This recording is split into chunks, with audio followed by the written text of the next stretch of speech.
है जोर का अंदर है जैसे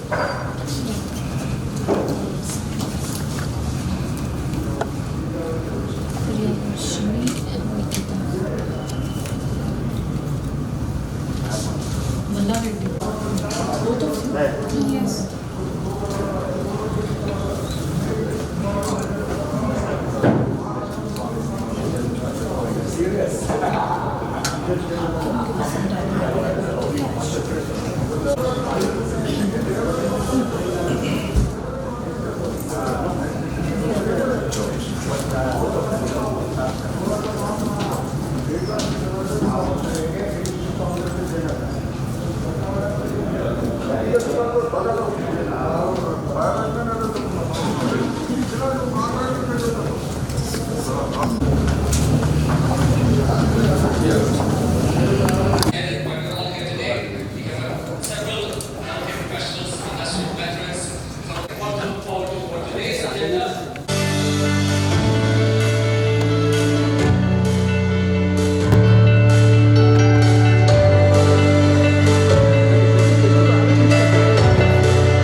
So, ladies and gentlemen, that is the agenda for today.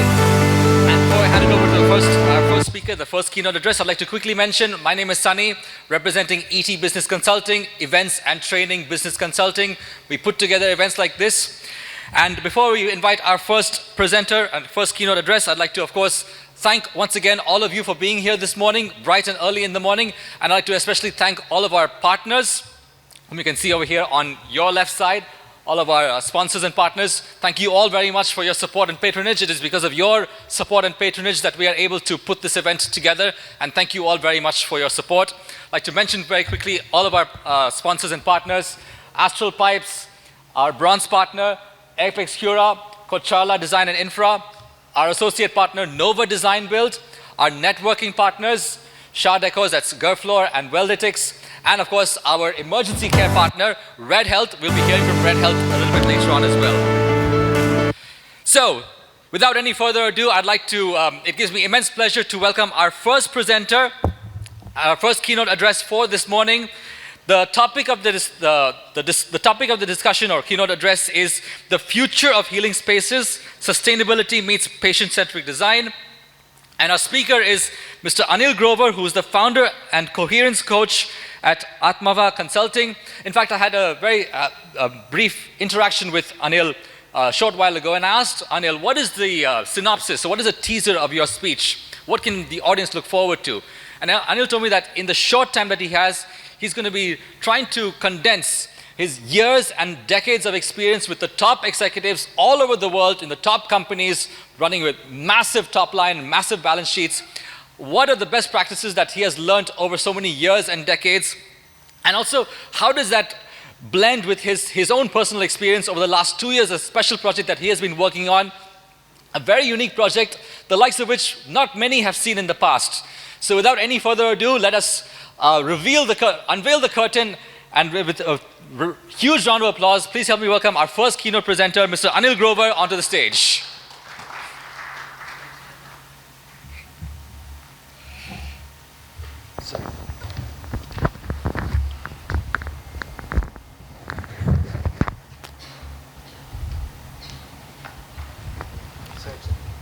Hello. Thank you, Sunny.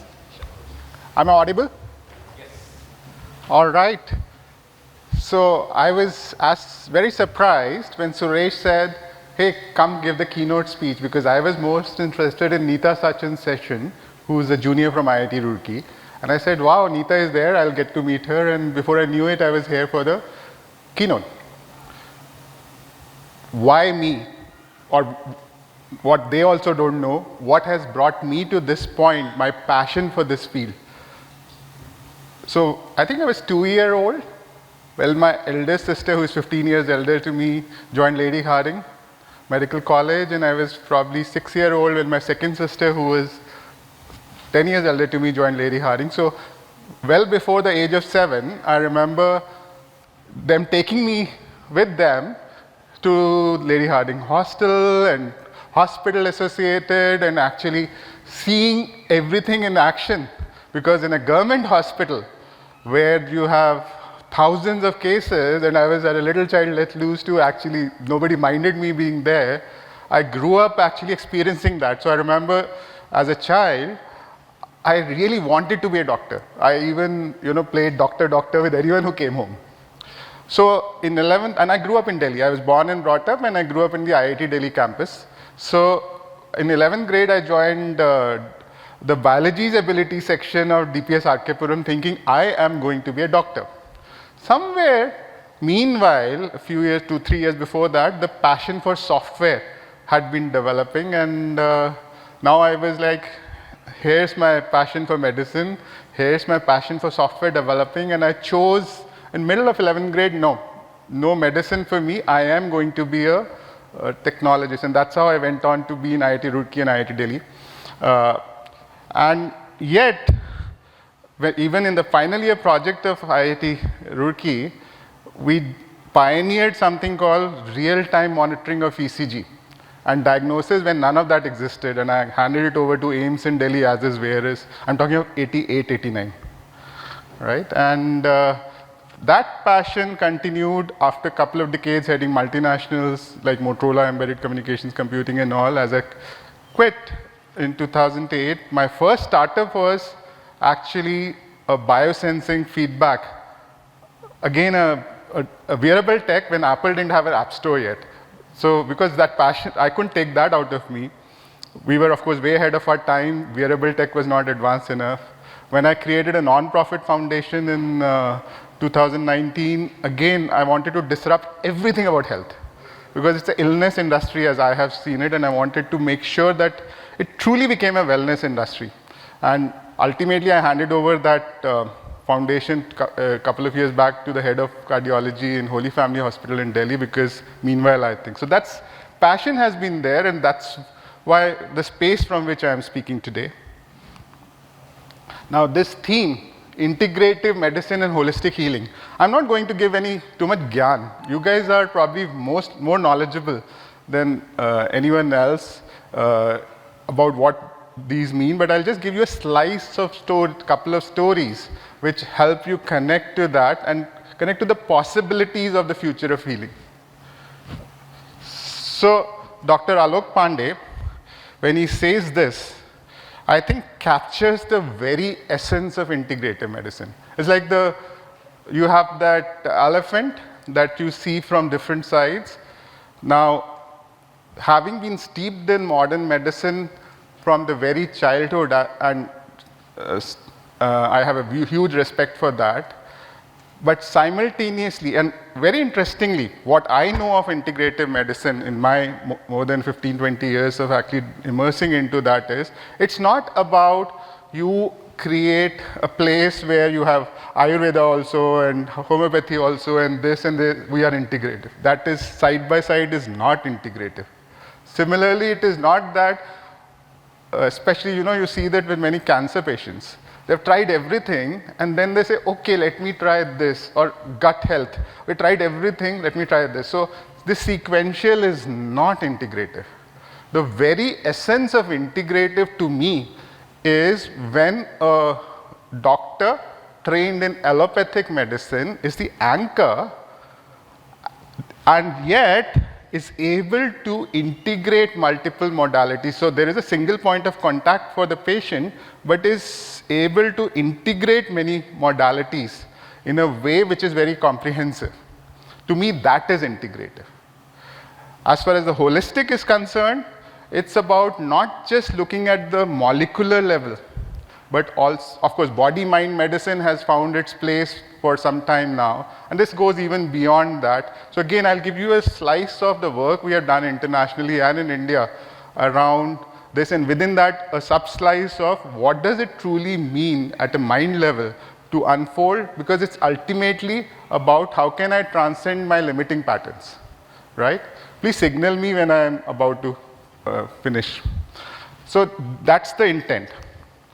Now, I'll give you a case study. So Dr. Mankul Goyal, who's a AIMS MBBS MD, his classmate from AIMS, Dr. Pankaj, who's also an MD, an internal medicine, and Dr. Kohli, cardiologist and all. So I started working with Dr. Mankul in February of 2023 in a one-to-one way. And when he came to me, and I'm a coherence coach, so I take people through a journey, usually once in 3 weeks or so, 1 hour session, no matter where in the world they are.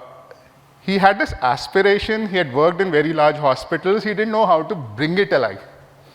And later that year in October, it was very fulfilling to see the inauguration of the first integrative clinic in Hoskas in Delhi that he did. His other partner, Dr. Sadhna, who's in the bottom row, had another clinic in DLF phase 1 in Gurgaon. And now when you work with individuals, while they may shift, the system may not shift for it to become truly integrative. So I started working with them at a group level also.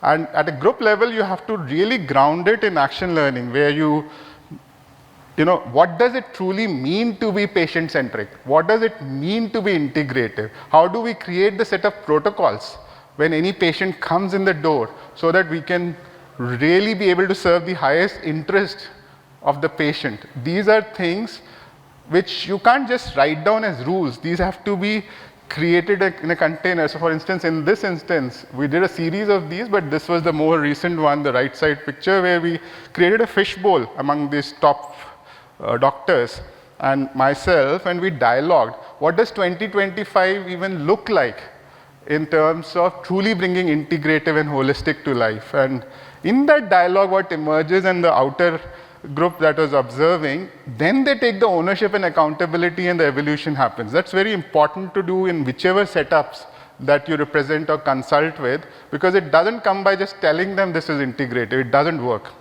There are challenges. I know, like, from my own siblings' experience, there are doctors I know in Delhi who are seeing 60 patients in 1 hour, and not being able to take comprehensive history or spend that time is a challenge. I'm also a product jury for all the AI companies in Hyderabad, and I've evaluated many advancements in AI in tech space. One of the companies we selected for award in February that Jayesh Ranjan gave was on IVF rates being taken from 36% to 60% and onwards to 90%. Now, these AI companies also, AI will never replace doctors. I'm looking forward to see what Neeta and group does. It's about how can the human element of the doctor come alive again? How can the warmth of the person as a human connect come alive again? Because integrative medicine since 2020, so if you take the history, the first half of previous century, till 1950 was major advancements with the germs and other things. 1950 to 2000, probably a lot of other chronic issues like diabetes and heart disease, which again we started getting challenged and mind-body medicine came. But after 2020, even the mind of the healer or the nature of the interaction the healer has an influence on the healing, and there is evidence around that. That has been, a lot of papers have been written and published in very reputable journals now. So that to me actually becomes the contemporary integrative medicine practice, where not only who you are, but how your interaction is with your healer. Now, don't want you to worry about reading too much in that, but one of the models we have used, derived from decades of work, is people talk about Panchakosha, but how do you bring it to life? And we have done this in IISc campus, we have done it in San Jose, India, multiple teams across this, with heads of oncologies that I've worked in large hospital, with many other people, and ultimately it is about the patterns we hold at a body level and at a life level. You cannot even approach it with your intellect. It's futile, because in a fraction of a nanosecond, what's stored in your body as an experience based on a situation will arise and force you into actions. So you have to work with it in a way, and it can't be approached through medicine, it can't be approached through talking. So you have to work with other modalities of movement of certain kinds, multiple possibilities are there with certain art and other things, theater, to bring them alive, to bring ultimately, when do human beings heal? When they see clearly. When I clearly see distortion-free what is my inner drama, from a space of equanimity, then I have a possibility of transcending that. Till then, I'll keep going back in the drama. I will just take you into the mind element because that's of interest, just to give you an example. If along the x-axis you have how am I received by the world, and on the y-axis how am I expressing in the world. Now in the first quadrant, it's all about, so to me the definition of health is if I can operate more and more in the first quadrant, which is the world is receiving me fully, and I am uninhibited in my expression, right? That's a true nurturance space. That's a truly thriving space. But what do we experience? And by the way, that's equally true for businesses also. What is truly happening really is, most times we are operating in the quadrant 2, where we may be wanting to express, especially very smart people like you, but we are not being received. Whether it is competition, whether it is other elements, and that's where me versus the world comes in. Some of the feeling qualia, while they are feeling qualia, that's even below the level of emotions, are derived from Bharatnatyam and Natya Shastra, because they are there embedded in the body. They just arise as rasas or feeling qualia in a fraction of a nanosecond. So when I say, for instance, Rodram and Viram, that means anger and courage comes up in that quadrant, right? Now, usually when patients, for instance, especially when they have life-changing events, let's say cancer or something, or a heart attack, I see a lot of people in the 40s and 50s go through these life-changing movements, where then they begin to examine, but then they have to discover parts of themselves that they've never explored before. And they can't do it alone. None of us can, not even me. We all need a trusted companion who can walk with us in areas we have never gone before. That's the third quadrant. And fourth quadrant, even before we go out and actualize in the world, we need to be able to experiment in a safe way, right? So that's the other element of how this is there. So from just looking at the mind element, based on what we are encountering and what we are actually how we are experimenting. That's just a slice of it. So with that, his standing up tells me and my watch tells me I am at 9:46. So that, ladies and gentlemen, is the opening for the day. I look forward to the themes, which are very interesting. And thank you so much again to the organizers for inviting me here. Thank you. Thank you so much, Anil.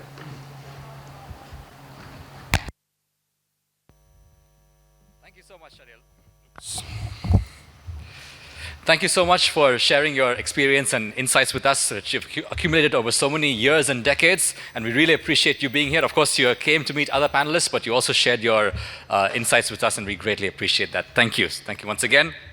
And I was listening to your speech intently. I think one of the most simple yet profound statements you made was, humans heal quicker when we're able to see clearly.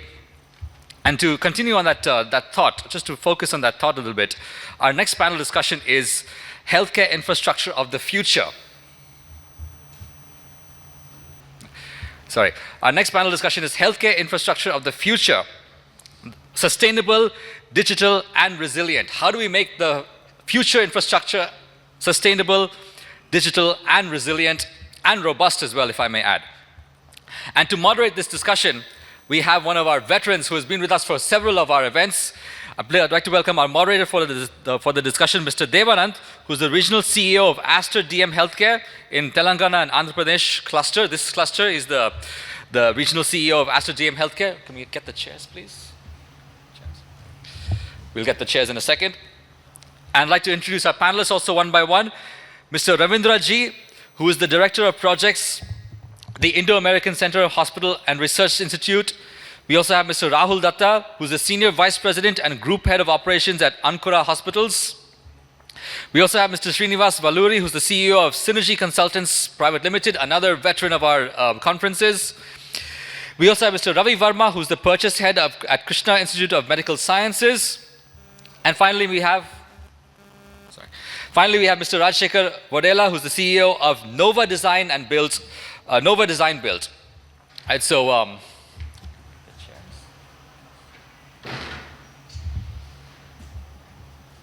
can I request all of our panelists and our moderator to please come on the stage?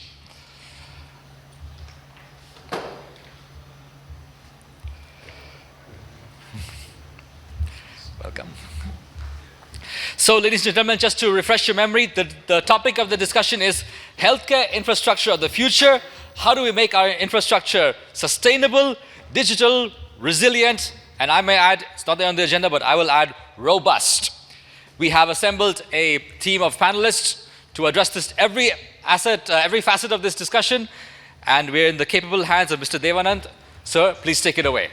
Yeah, I think we need one more chair. Two more chairs.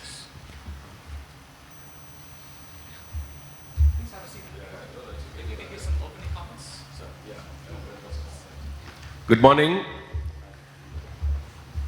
Just a morning session here, first session of the day.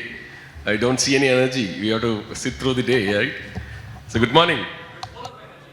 Yeah, so there's a small correction in the panel. Mr. Sudhagar actually has joined in place of Mr. Ravi Verma from KIMS.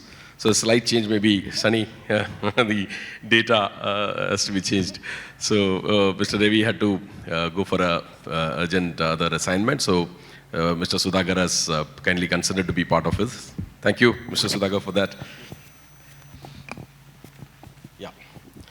So this is a very interesting panel, and I don't want to take much time because we have a very senior group here who have vast experience in the healthcare industry. So I will start with something. I recently attended the Kahokon in Delhi. So there was a specific session again on the infrastructure. So one of the statements made by a doctor, she's actually a gynecologist from Hyderabad, from Fernandez Hospital. So she made a statement that we are notorious in terms of design. When we design a hospital, the first thing that we do is a mother and child who was together for 9 months. The moment mother gives birth, we separate them due to the design factors that we have in our hospitals. You put, if in case the child has some problem, you immediately shift them to the NICU, and mother and child who are together for 9 months are separated by the space. So the design intent itself has to, accommodate all this, very important emotional things that the patients look for. So a lot of things have changed since the pandemic in terms of design and the infrastructure. So we will hear from our panelists, so I don't want to take too much of time. It's a very interesting discussion. So I start with Mr. Ravinder. Okay, since this order, I'll follow the same order then. So just wanted to understand, you are a very senior engineer who has been part of a lot of projects. I think I'll move here. Is it better? Can I just, yeah. Yes, thank you so much for that. Yeah. So, see, whenever we make any design, the most important thing that we hear from engineers specifically is that architects, engineers, they spend a lot of time in designing a hospital. And finally, when the clinicians come in, they say that, I want it there. Or the nursing head comes and says that you're not put the, clean rooms, the overall flow is not proper. So how do you, in your career, how have you engaged all these people, the administrators, the clinicians, all stakeholders, maybe investors also at times. So any experience that you want to share where you have collaborated all of them and brought a very successful model out? Yes, sir. Hello. Hello.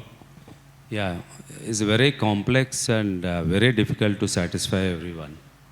And normally, because we have over the period of time for the last 25 years, 30 years, we could reduce the conflicts between the designer team and designing team and the all stakeholders. Stakeholders are patients, of course. Patients we don't directly interact. That is based on our past experience with the patients in terms of the patient's safety, comfortability, and security and all.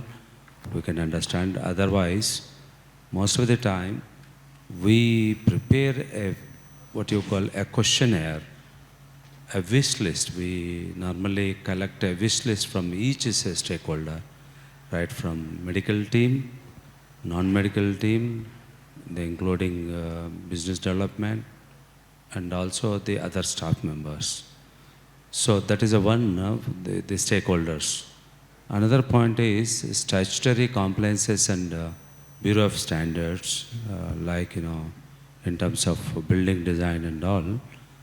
National building codes are there, and there are many more regulatory compliances are there.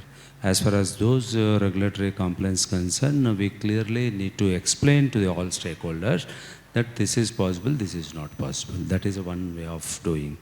The other way of doing is basically we get into, say, for example, individual single room or double room, triple sharing and all.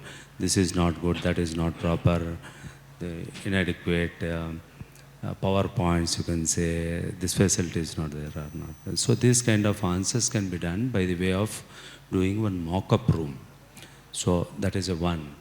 So another point is there are walkthrough designs. Basically, you can virtually go see after designing and have a meeting with them. You can conduct workshops.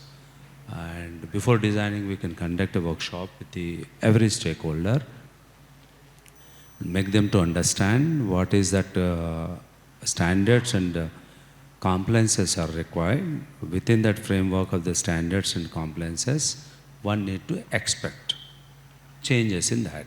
This is one. The other one is the expectations of the all stakeholders keep changing, and it's not constant. Even after making agreed design, and after down the line, after 1 year, 2 years and all, there are bound to be changes in the floor plans and other things.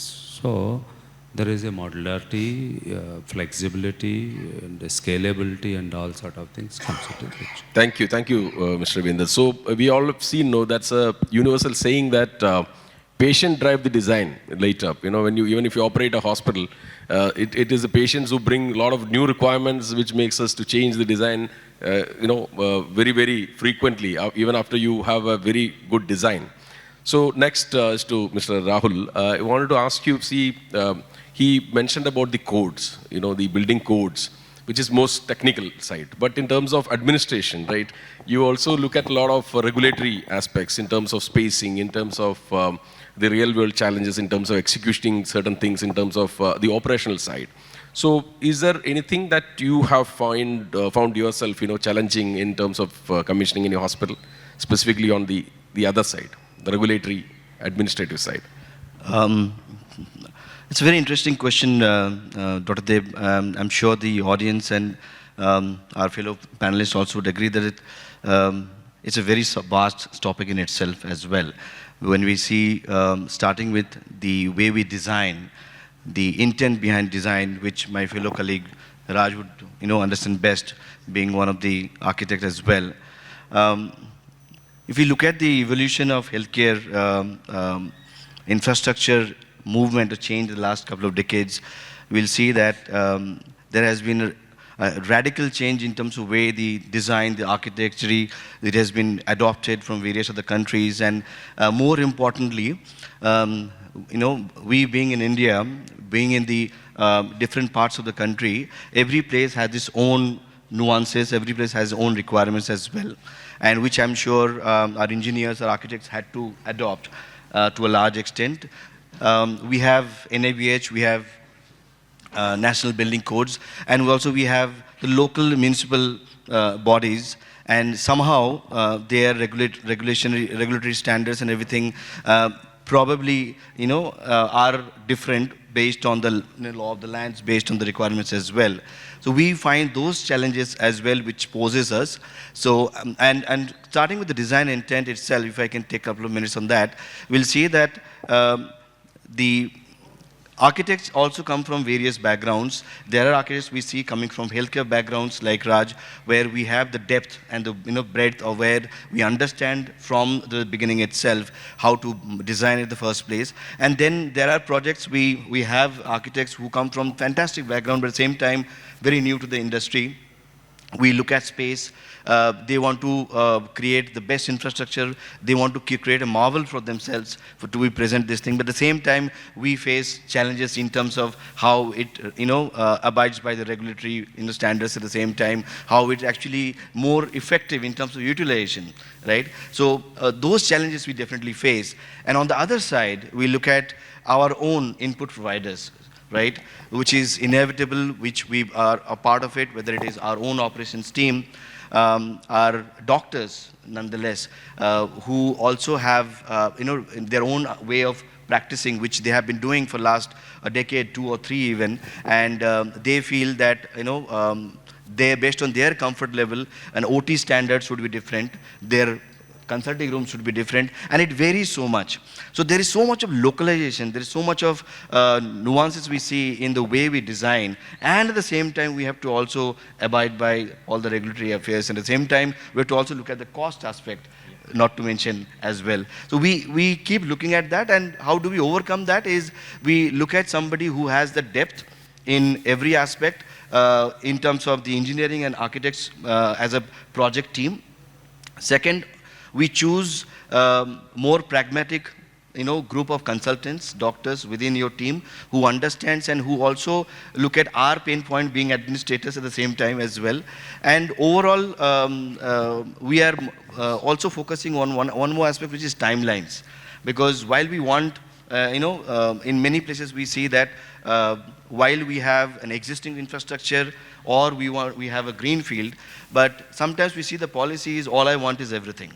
I want the best utilization as well, I want the best infrastructure as well, and at the same time I want it within X amount of per square feet cost. So that is where our challenge comes. So if the team is selected well, The doctors' inputs and everything is carved well, and we are able to, I would say, juggle between all of that. That is where our success comes. And at the end of the day, we are also with the vendors, with the contractors, to make sure that we are optimizing the cost as well.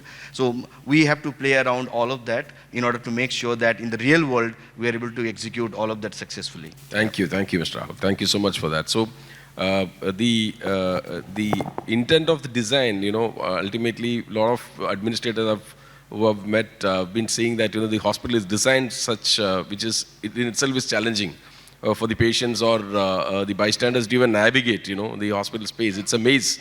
A lot of people come to a hospital and find that finding a lab or a radiology space is so difficult, right? In most of the hospitals. So yeah, that I want to take it further with Mr. Srinivas. He has long years of experience in more than 5,000 projects, if I'm not wrong. Yeah, that's right. So yeah, just want to understand. See now, especially we are sitting in Hyderabad, where the real estate prices have set new records in terms of per acre cost going up to 125 crores. So what do you think in terms of a greenfield hospitals? That's always a very debatable subject, to go with something, building something new, or, you have a building ready-made infrastructure available and you want to convert that to a hospital. So this is a, question that a lot of people, administrators keep on asking. Yeah, you get a lead time. If you have already a building, you save at least 1.5 years to 2 years in constructing, but it poses a lot of challenge also in operating. Absolutely. Yeah. Thank you very much, Mr. Dev, for the question. Good morning to everybody. After you asked that question, I started looking back, out of around 80 to 100 hospitals, what we did, whether they were all completely greenfield or, refurbished facilities. If I look back, I think maybe 60-70% of them are brownfield projects. You see, most of the cases, generally anybody wants to have a hospital which is highly populated area or dense areas, not at the outskirts of the city. So where the people, it's a very challenge for the people to come to that place. So naturally, the location is one of the most important thing. So that is what everybody looks at it. The moment you have, the location and a building, it's very difficult to get site. As you rightly said, the land prices are, going very, very high. So you have to see how we can get probably another type of building. It could be an office, it could be a hotel. You look at, I think, Kim's Care and most of these hospitals, we started with hotels itself or maybe commercial buildings. It's a major advantage to look at the building which is already existing because your approvals might be in place, first thing, and structure is already done. So quick turnaround, will be able to do interiors and probably modify it very fast. But the challenges will be layout challenges because hospital needs too many services. And we have done a hospital in Lagos in Nigeria, a 300-bed hospital. We had big issue, the structure was already built and the height is only 10 feet. So you just imagine how we can do services. And there are a lot of challenges in that particular thing where our architects was in Delhi and PMC was from Johannesburg. We are from Hyderabad and client sits in Dubai. And but successfully done that project. The issue is we have too many services in a hospital.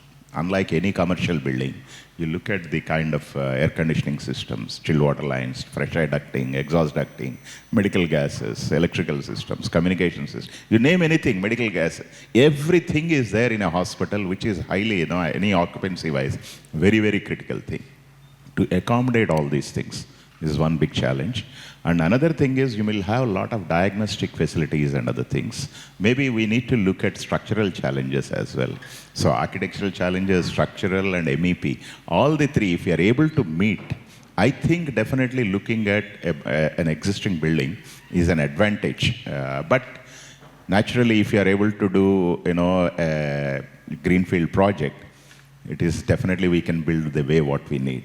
Another major issue is even though most of the things are meeting the requirements, some cases we may not be able to meet completely regulatory requirements, especially a hospital requires 2-meter staircase width. A normal commercial or a hotel requires only 1.5 meters. Aggregate staircase widths also may vary. So that is when, probably we may need to add a lot of structural changes. In one building, it's all PT slabs. They have to cut open and then make, again, a lot of other facilities. It's a big challenge, I would say. But I think it can be very well managed if it is in a good location. Thank you. Thank you so much for that. So those challenges, we all face on a daily basis. As administrators, a lot of you would be managing hospitals which are already done, and you don't have a say in the design, and you have to operate, and you face that on a daily basis in terms of the challenges that comes through. So I think Mr. Ravinder also spoke when he, initially when he talked about the walkthroughs and the new technologies have come in, right? Where you have options of new things where walkthrough was, before, but now new things have come, like the virtual realities and things. So what do you think? My question is to Mr. Raj. You are an expert in hospital design. So what do you think could be the cutting edge new technologies that could emerge in this space where, which can really help us in, maybe walkthrough is something that has helped us, but anything else that you feel can come in? Yeah, thank you to Steve, and very warm morning to the panelists and the room. I see the room is filling up, and this is a very interesting topic, guys, and we'll try to make it a little more interesting for you. I've seen that Mr. Ravinder, Srinivas, Rahul have all added very important points. So as Mr. Dev said, I think the point here is hospital, like mentioned by Mr. Ravinder, is a complex environment. It's a very dynamically changing environment. It's always been dynamic, but as we go forward, everything else in the world is getting advanced, technology is creeping into everything. You see that the healthcare delivery is also changing very fast. We have the disease itself changing, manifesting, the treatment protocols changing. We have the technology changing, you have the AI-assisted diagnostics coming in. You have a patient who's very knowledgeable today, who's empowered with knowledge, empowered with choice. So I think the professionals involved with the healthcare infrastructure today, the administrators, the engineers, the design builders, the consultants, and the doctors themselves have to be on their toes. And the challenge, like Mr. Srinivas just mentioned, the greenfield versus brownfield. I think it's not a matter of choice, but it's a matter of fit. See, you have for different medicine for different disease. You need a long-term vision. You want to lay out a long-term vision, build a legacy, create faith. You have time. You have a large capex. You go for greenfield. As against a brownfield, that's where the trick is. The challenge to the specific question Dr. Dev asked, fitting in all these elements into a brownfield is a big challenge. So I would start with what Mr. Anil said. If you can see something clearly, I think the healing starts. So how do you see what's in a brownfield building? That's where the technology part comes in. It's like Sir mentioned, you have the visual walkthroughs, you have the visualization of the architects, but that's, I think, the basics. Now today, our construction industry has also evolved, not as much as the medical, but now we can also do a lot of diagnosis. We have ultraviolet scanners where we can scan the entire building and understand what's inside. What is the structural stability? What are the structural capabilities? How are your shafts going? How are your conduits going? It's always easy to know where your high side and low side is. It's visible. You can change. But what about the conveyor systems? You have your HVAC ducts, you have your copper pipes, you have your medical gases, you have your cables running through, which probably were laid 25 years below. And also, maybe you're taking an IT building, like we did in one of the cases. We took an IT building and converted it into a state-of-the-art oncology facility. That's, in a way, easier, but when you convert a running hospital with a legacy, which was built over 25 years and was built in phases, so you know that this technology and MEP from 3 different decades in the building, and now you want to go and convert it. So the best way for us to use technology is we scan the building, we use Matterport, we scan the entire building with real-time data. It's not about a 360-degree camera. We scan the entire building real-time data, we import that into our BIM, which is your Revit or any other software, then all the real-time data is captured. Then our architects need not be looking beyond the ceilings. They know everything that's in there. We go ahead and lay out. And one other thing I would like to add is the approach. The approach for retrofit and brownfield was always about a facelift. And I don't think it's about a facelift today, because we want to take a fresh look. We want to give it a new lease of life, which can go on for another 25 years. So we probably end up changing our operation theater location. We have our OPDs in a different way. It's an entirely new, different layout. But when you have the give and take, you see that your takeaway is so much. You have a quicker go-to-market. In a today hub and spoke model, I have a large hub, which has my legacy hospital, and I want to get into an area where the demand is high and the market is very competitive. For me, the brownfield is the only way to go. And then what we believe as design builders is, we want to evolve the technologies. We want to develop the technologies where you can very clearly see into it, revise and build it within the shortest possible time and as good as a greenfield would be. So that's where, our Matterports and our Revits and our design comes in.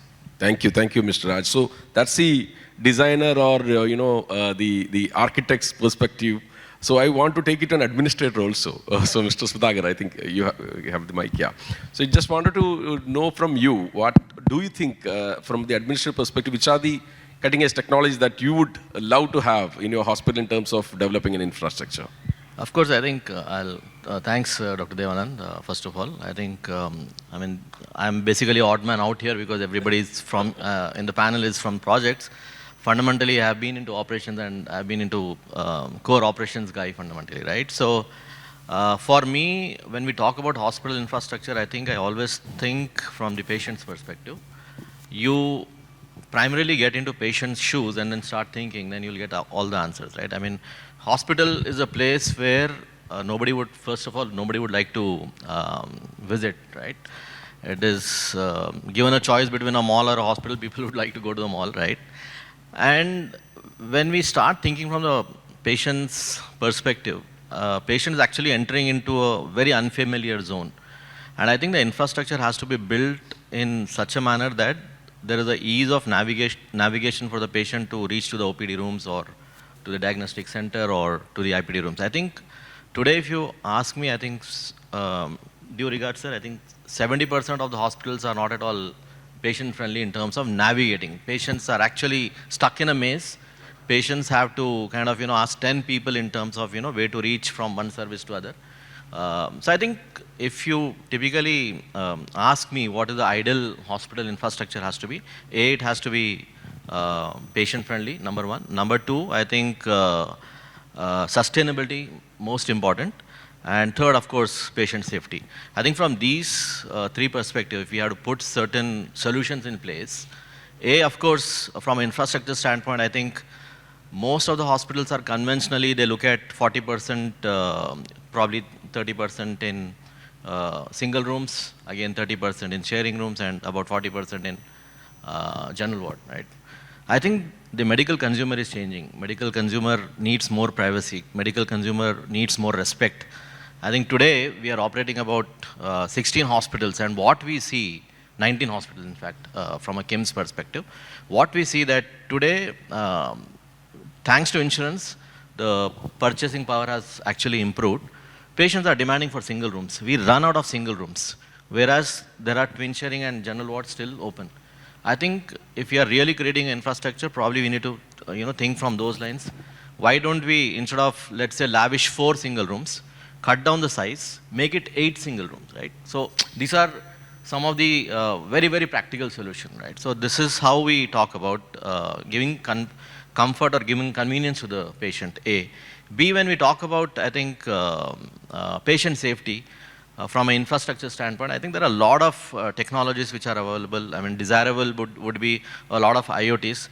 Some of the solutions which we have placed is, I think, very recently, we have introduced a DOSI system in the entire hospitals. Typically, these are the systems which are just placed under the bed of the patient. This would actually reduce the entire call for code blues. I think last 1 year, we have seen reduction of almost 40% of code blues with this small change. Third, if you're talking about sustainability, I think there are a lot of solutions from a vendor perspective. Today, there is a HVAC system where we can save almost 40% of our electricity. One of them is Smart Joules, which implemented the entire air conditioning system in our hospitals, and we have seen a drastic reduction in the electricity bill.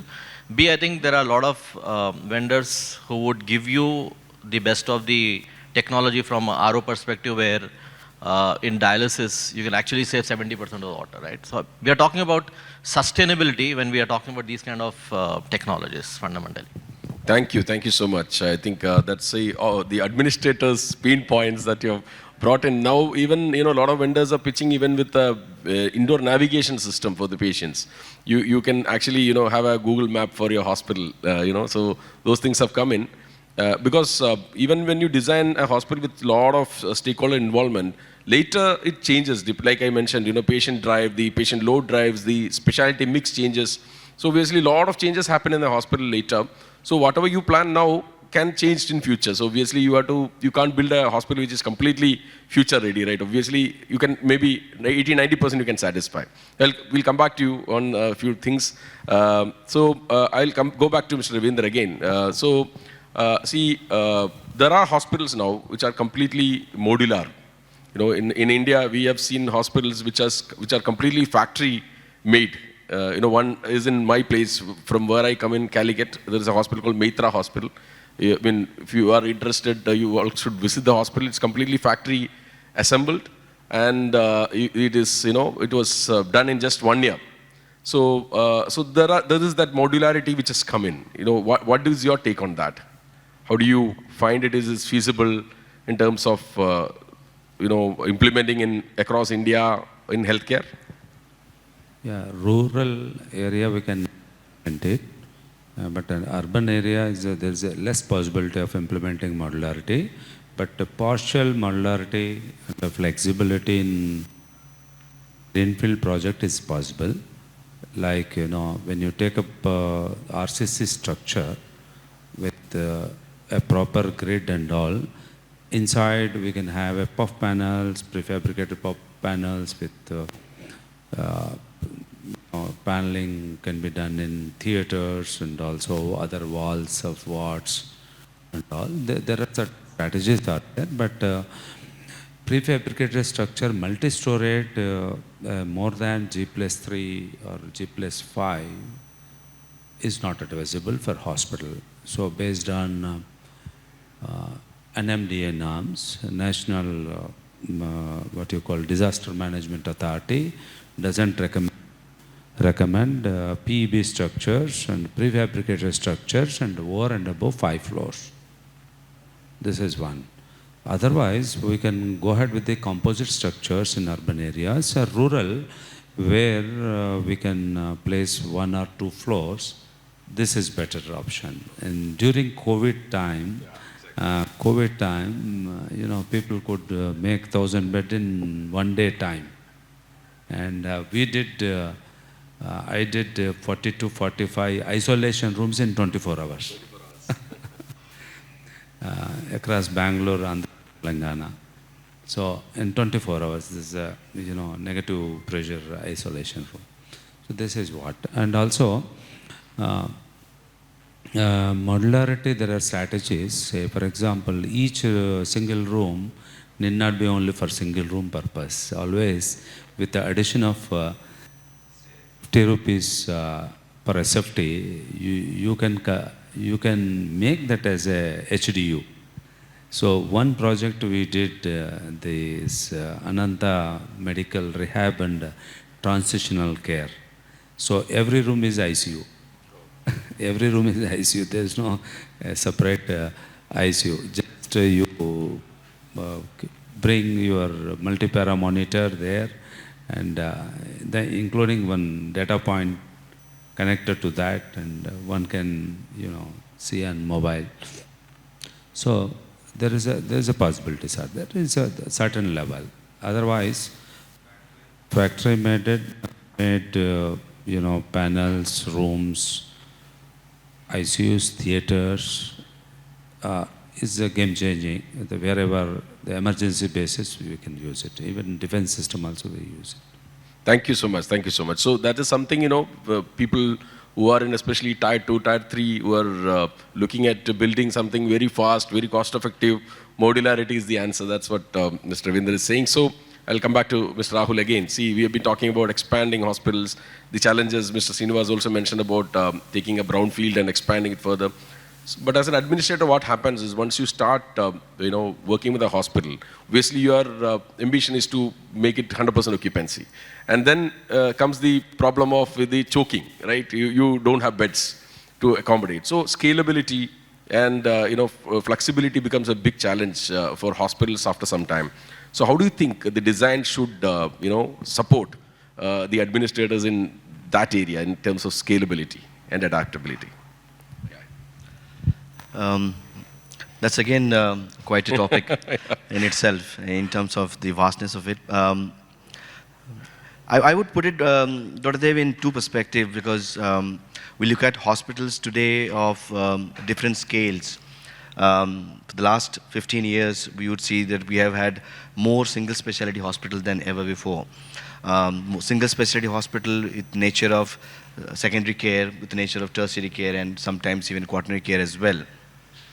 And why this is important, we look at what we're talking about, flexibility, we're talking about utilization, is again in the future. If it's a 1,000-bedded super specialty hospital, probably that itself will take 3 years to get ready, unless our prefab it becomes really fast and we are able to do that. It will take time, and we are looking at another 10 years, 15 years, or even more for that hospital to be future ready at the same time, right? On the other side, if you look at for single specialty hospital or secondary care hospitals where we look at, probably there we would look at in terms of the model, like Mr. Srinivas said or Mr. Ravinder said, if it is brownfield, then probably look at immediately in the next 5 years, how do we make best utilization of that. Vis-a-vis a super specialty or multi-specialty care hospital, where they have to be future ready for a very, very long time. Even in terms of flexibility, for example, if you look at flexibility, if we have in a large hospital, 60, 70 bed ICU beds also where we have, and then sometimes we have seen that they are made only for surgical ICU, only for medical ICU, or even if it is a mother and child hospital, even in Ankura we see that if it is for PICU or NICU, can we have that modularity, can we have that flexibility that we are able to convert out of that? There are common isolation rooms, there are common areas like single rooms, which, like you gave the example in the beginning, one of the answers of that would be kangaroo mother care, right? So can we make those rooms flexible from an architectural point of view, engineering point of view, and can we use them later for different purposes? We see isolation rooms, later on we see in that same room, because of paucity of space, anteroom is not made. So can we have those provisions? Even if it is not made, can we make it in future? Which definitely should have been in the first place, of course. We look at, in today's time, if I talk about super specialty care, some places we would like to have intraoperative MRI within multiple or two OTs.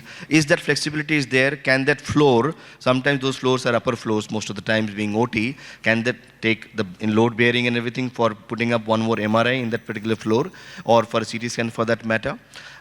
These things need to be taken into considerations when it comes to the overall structure of the building. And in terms of the utilization, if you look at, like Sudhakar also said, if we want 10 single rooms extra, how do we extract it? We have bedded panels in a twin sharing room.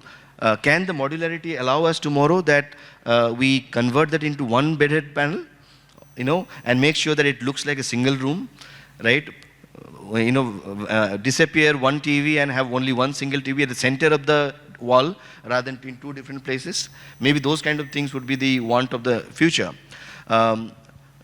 In some places, doctors would like to have more curated consulting rooms for their OPDs and everything. Can we look at more flexible aspects? In consulting room, one of the biggest challenge we see, and we have been seeing for a very long time, some doctors, they want, and that's a very small thing, but it's a very important aspect, that I want my table not here and there after the room is ready, right? And now you juggle around with all your electrical switches. That is the thing, Vastu. Vastu is a very, very important thing. And the angle and everything that you want.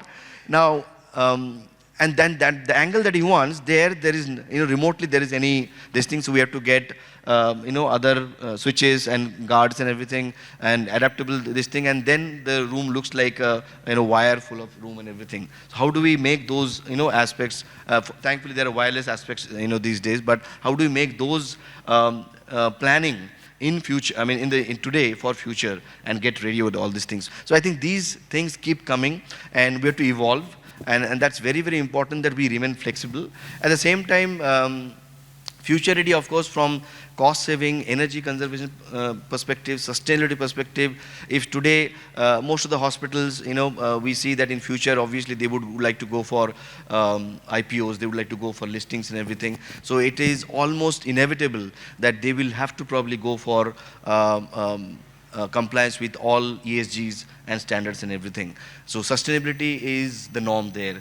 Energy conservation is the norm there, and making sure that whether it is your DG, whether it is your HVAC system, whether it is your even transformers, everything is as per the location, as per the compliance, even locally as well as for the overall law of the land that would see. Sometimes they would see that the people who have been asking those changes, they might be sitting in different countries. At the same time, they want those regulations to be also completed, and then we have to kind of get back to them, no, here the law is different and we need to adapt to that. So those all aspects keep coming into Thank you, Mr. Rahul. I have to cut you because, we have to finish on time also, otherwise Sunny will come and give us the timer.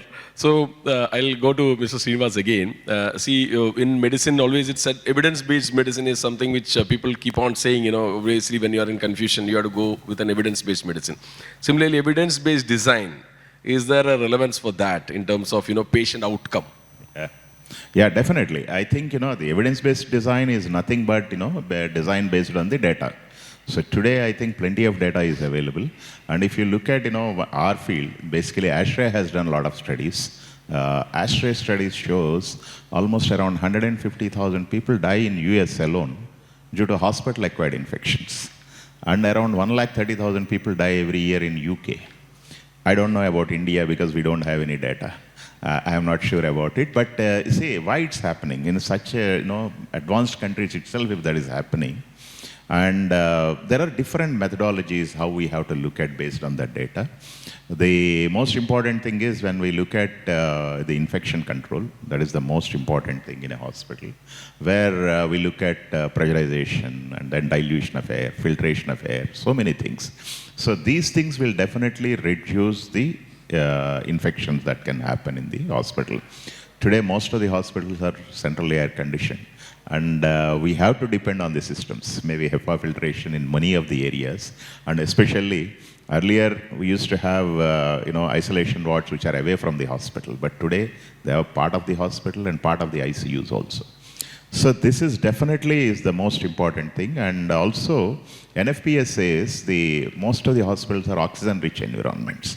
So you will have, when we have studied some of the hospitals, the oxygen levels are around 23.2%. Generally, it's around 21% in the air, right? So if it crosses 23.5%, the fire is going to be immediately going to happen. So I don't know, most of the COVID hospitals, we had around 27 hospitals went on fire during, COVID time. So it is all because of this issue. And most of the cases, if you also look at our bedded panels, most of the codes say we need to have 200 mm gap between the medical gases and electrical wiring. The panel itself is around 200, 250 mm. Otherwise, you're supposed to have an airtight barrier. We have many fire accidents that have happened because of that. This is one side. And second part is, of course, we have three major people, patient, staff, and the visitors. So these are the three people who have to be comfortable based on the data. As Mr. Sudhakar was talking about, people are interested to go to malls, not to hospital. But why don't we make a hospital something as attractive as a mall, probably? So that is where, otherwise, what do you look at it? If you are in ICU, you are already sick, you are psychologically down, and you are looking at another patient who is almost suffering again. So that will definitely demotivate them. So if we can have nice views, today that is what is called the healing architecture. So most of the hospitals are looking at it. You look at natural light. You look at a lot of green views. You look at, something which will really bring their cortisol levels and then reduce the anxiety and stress level. This will definitely help the patients as such. And the staff also, what we see, most of the decentralized nursing, probably earlier we used to have at one nurse station. But if they are, close to the patients, it will also improve the confidence level for the patient as well as movement for the staff, and probably their caregiving, probably the time and other things can be improvised. And with respect to the family, of course, if they are also comfortable in a hospital, if they are not having proper place for waiting and seating, if they have nice recliners and nice space, I'm sure I think emotionally that will also help the patients to, get connected. So definitely, based on all these things, most of the research I understand, it shows the recovery improves by almost 20% to 25% in many of the people. And it helps them to have a speedy recovery and get discharged from the hospital. Thank you. So you want to add something, I think. The fact is the best family reunions happen in the hospital, actually, with the patient on the bed. That's true. Absolutely. No, that's what I want to add. What Mr. Sudhakar said. Hospitals are places where all the patients come with pain, and they go with pain. When we get the bill, right? Obviously, when we give the bill, even though they are completely recovered, they go with the pain of getting the bill. The only category is the woman and child. Where they deliver and take a baby. So otherwise, it's completely pain only. So I bring the discussion back to Mr. Sudhakar. So see now, I think Mr. Srinivas also mentioned about it in terms of real estate, right? Patients have a feeling now. The moment you make it a mall kind, what patients are feeling now, since you also mentioned that the customers are very intelligent, what happens is they know that all this is going to come to my bill. All these infra, high fancy things, right? So are you looking at any high real estate kind of partnerships coming forward in metros especially, where which can impact the quality, affordability, accessibility that we talk about in healthcare. So do you foresee anything like that? Yeah, I think the concept is already emerging in a lot of metros. So there is one particular concept called MOB. I don't know if people have heard about it. It's called medical outpatient buildings, right? So I think one such is there in Hyderabad currently. But coming to, from a perspective of tertiary care, I think most of the buildings which, when a hospital starts actually thinking about, there are two things, right? I mean, greenfield and brownfield. Brownfield is quicker to, everybody is aware that it's quicker to kind of, turn around and start your operations. But from a greenfield perspective, it's a long haul. But let's imagine if there is a real estate partner who's kind of, building structures which are specifically meant for hospitals, right? So there you have ease of getting in, number one. Number two, from a compliance perspective, I think if the real estate partner is aware as to, there are 10 checklists in terms of these are the compliances which he's supposed to comply when he's building a hospital, I think it makes a lot of sense. It makes easier things easier for the hospital to kind of, start getting in and making the entire civil structure there. So I think this we are seeing in Bangalore, Delhi, Hyderabad. Of course, I don't see anything much, but I think Bangalore, Delhi, and Mumbai, it's already happening. Thank you so much. So that's the need of the hour. In Hyderabad, when you move around, you have so many IT buildings, you have so many business park, not even a single building that is complied to a hospital design, right? So that modularity is never there in any building which can satisfy a hospital. You look at a brownfield hospital and go search in search of a building, you mostly find that a lot of the staircase width, is an issue, lift is an issue, height is an issue. So that's a big challenge. Anyway, I think a lot of builders are also here. They may be also listening. So we could expect some changes that's coming in. I think this is the last question. I think we'll close on time. So this is to Mr. Raj. So see, obviously something Rahul spoke about it actually in terms of sustainability. You talk about zero energy designs. You talk about biophilic designs. So these are new concepts which just come in. So what is your take on this? Yeah, I think that's more of a Mr. Srinivas kind of a question. But our experience has been that there's a dire need. There's a dire need world over for us to be net zero, for us to be sustainable. It is actually comes from an integral design philosophy. When you start building something, today we need to look at why we are designing this. So we all talk about, we are trying to deliver healthcare here. We only think about the hospital, the patients, the medical care, regulatory norms, which are mandatory on us. Today we don't look at something which is not mandatory on us, but that doesn't mean it's important. The net overall emissions, overall power consumption that is happening is actually the most important and pressing need for us. So from our side, and I'm sure Mr. Srinivas will agree with me, the efficiency of the equipment is increasing today. And also it depends on how we design it, how you place it. And it's a mix of using the most efficient machine available and laying them out in such a way that your net emission is zero, your net discharge is zero, you have a zero discharge facility. And overall we come to a point where everything here matters, like your modularity, your flexibility, your, even for a greenfield to a brownfield. Every greenfield today will become a brownfield one day. So you want to create a backbone network of services which is flexible. To his question, where you can just plug in from the nearest point. We have the bus bars today that the MEP consultants are suggesting. You have a bus bar running and you tap in from any point. You have multiple points that tap in. Similar thing should come into, you have a chiller point, then you can tap in from the chiller point. And overall, if you keep an eye, once you realize and keep an eye on something, let it be your home budget or your company expenses or a country budget, once you start looking, I think it can be addressed. Now we have started looking at the emissions and wanting zero emission, I think it will happen soon. Thank you so much. So, the biggest challenge in terms of design that I've personally felt is basically, so you have a lot of equipments which have end of life. There is a life to all those machines. So, for example, a cath lab change is not a big difficult, but an MRI change is a big difficult thing for the hospital to manage. If you don't plan it well, changing the magnet itself, you shut down your hospital MRI for 2 months, 2 to 3 months. So design should also accommodate those requirements for the administrators to operate the hospital in a most advantageous manner. So that's it. I think Sunny is already here. So I think we'll close it. Thank you so much for the wonderful discussions that you have brought. They are available for any of your questions. We have 5 minutes for the audience to ask any questions to the panel. Yeah, we have 10 minutes. Yes, can we get the mic? Yeah, we have a senior engineer sitting right there.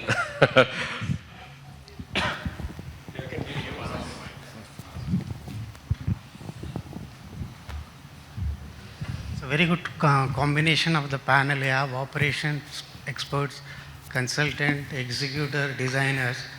See, in the last 20-30 years, we have seen a drastic change in the infrastructure. It's all started with the highways, gone to airports, then the malls. In the last 10 years, we have seen a beautiful hospitals. I came from an aviation industry, 37 years worked in airports building, around 17 international airports I built it, where we take zero tolerance to the safety. And I am very happy to say that good hospitals, they are concentrating on fire prevention. But fire prevention is ideal, but it's not the ultimate. And we have a beautiful designs and the technology is available for fire detection and fire fighting also. Now we have a smoke pressurization systems, are there lift, staircase and other things. I have a specific questions because I am interacting with a good consultants in the last 3 years. I have seen it also. What's happening in basically in hospitals and also similar to hospitals in a 5-7 star hotels also. We are concentrating of the smoke extraction systems in the basements and corridors. Lift and staircase pressurization. It's good. But there are studies have been there. Sorry, sir. What is the question, sir? Yeah, Please. I'm coming. Please. I'm coming because I need to tell the Sir, background. please. Yeah. Yeah. See, IP rooms are more toxic. And your OT rooms and ICU rooms are the critical in mobility. But I've hardly find an hospital design where they have a smoke extraction system in the IP rooms, ICUs and OTUs. Did you involved in this?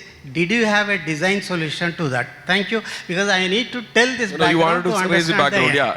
I think maybe So yes. I just answer your question, sir.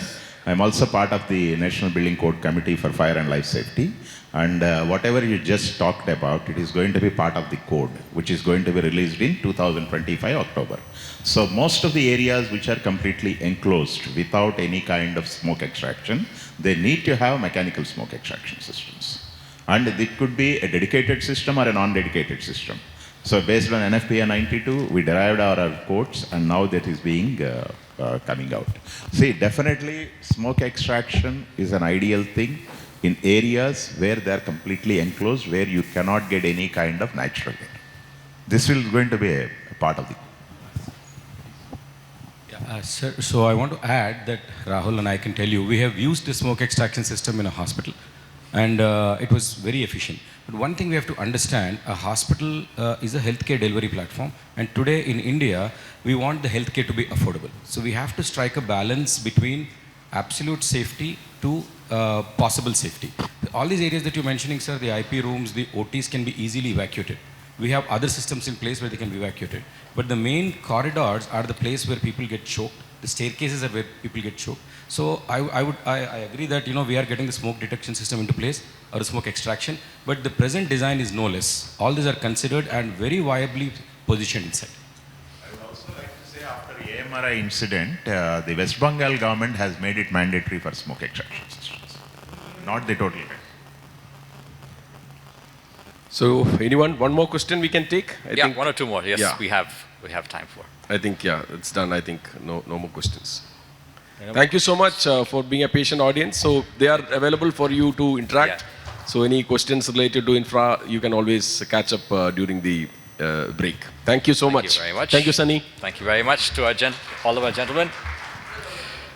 Please pose for the photograph. So that's such an interesting conversation that we just witnessed from these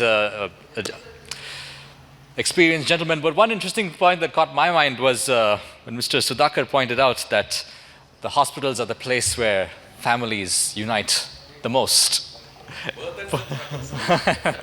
When there's a will, there's a family reunion. Thank you very much. Apologies for that small slip earlier. So, ladies and gentlemen, we shall move on to the next item on the agenda. In fact, Mr. Sudhakar also pointed out there are many partners and many suppliers that come up with advanced technology, new technology, and modern technology, some of which are very surprising. And one such company that is at the forefront when it comes to coming up with innovative products is Astral Pipes.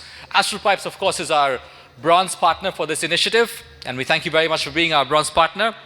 And we now have a short presentation from Mr. Rohit Joshi, who's the influencer of development at Astral Pipes, to tell us a little bit more about what they are into, what new innovative solutions they have for the healthcare sector, and what they can offer all of you executives today. So, Mr. Rohit Joshi, the stage is yours.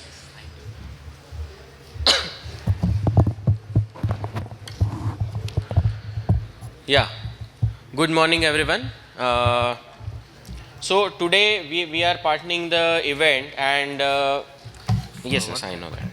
This is for next. No? Okay. So today I am going to highlight some of the important products from our product range. Everyone might be knowing about the name of Astral Pipes. So we are in the piping segment from last 26 years. And now we started with CPVC pipe for the first time in India, and now we are at the stage we are having different type of pipes fittings for water, wastewater, then chemicals, different type of gas lines also. Now we are offering water storage solutions that we are having, and besides the pipes we are now into bathware also. So faucets, sanitary wares, different type of construction chemicals are there into our portfolio. And also we are into paints now. So this is a very big segment, but out of that today our healthcare agenda looking into the consideration, I want to highlight some of the only 4 important products when we consider any hospital projects. So I will first introduce about the company that we started in 1996, and this is the portfolio that we are having. We have 25 manufacturing units. We are manufacturing across complete country and also exporting to lot of countries considering Europe, Australia, New Zealand and some of the African countries. So this is our folio. I told you we started with the pipes, then water tanks, then different type of adhesives, paints, construction chemicals. So this is our portfolio. And we are proudly first to introduce the products in India, that is CPVC PEX A Pro. When we consider hospitals, we need a dialysis pipes. These are very much important when we consider any hospitalization. So it is PEX A Pro is our product I am going to show you. Then I am going to touch the fire segment, which is we are providing fire sprinkler pipes also. And for low noise application, we have drainage pipes. So I want to highlight those products here. First, when we consider any drainage pipe, so you might be knowing when somebody is flushing the toilet, there is a sound, there is a noise of that water coming out.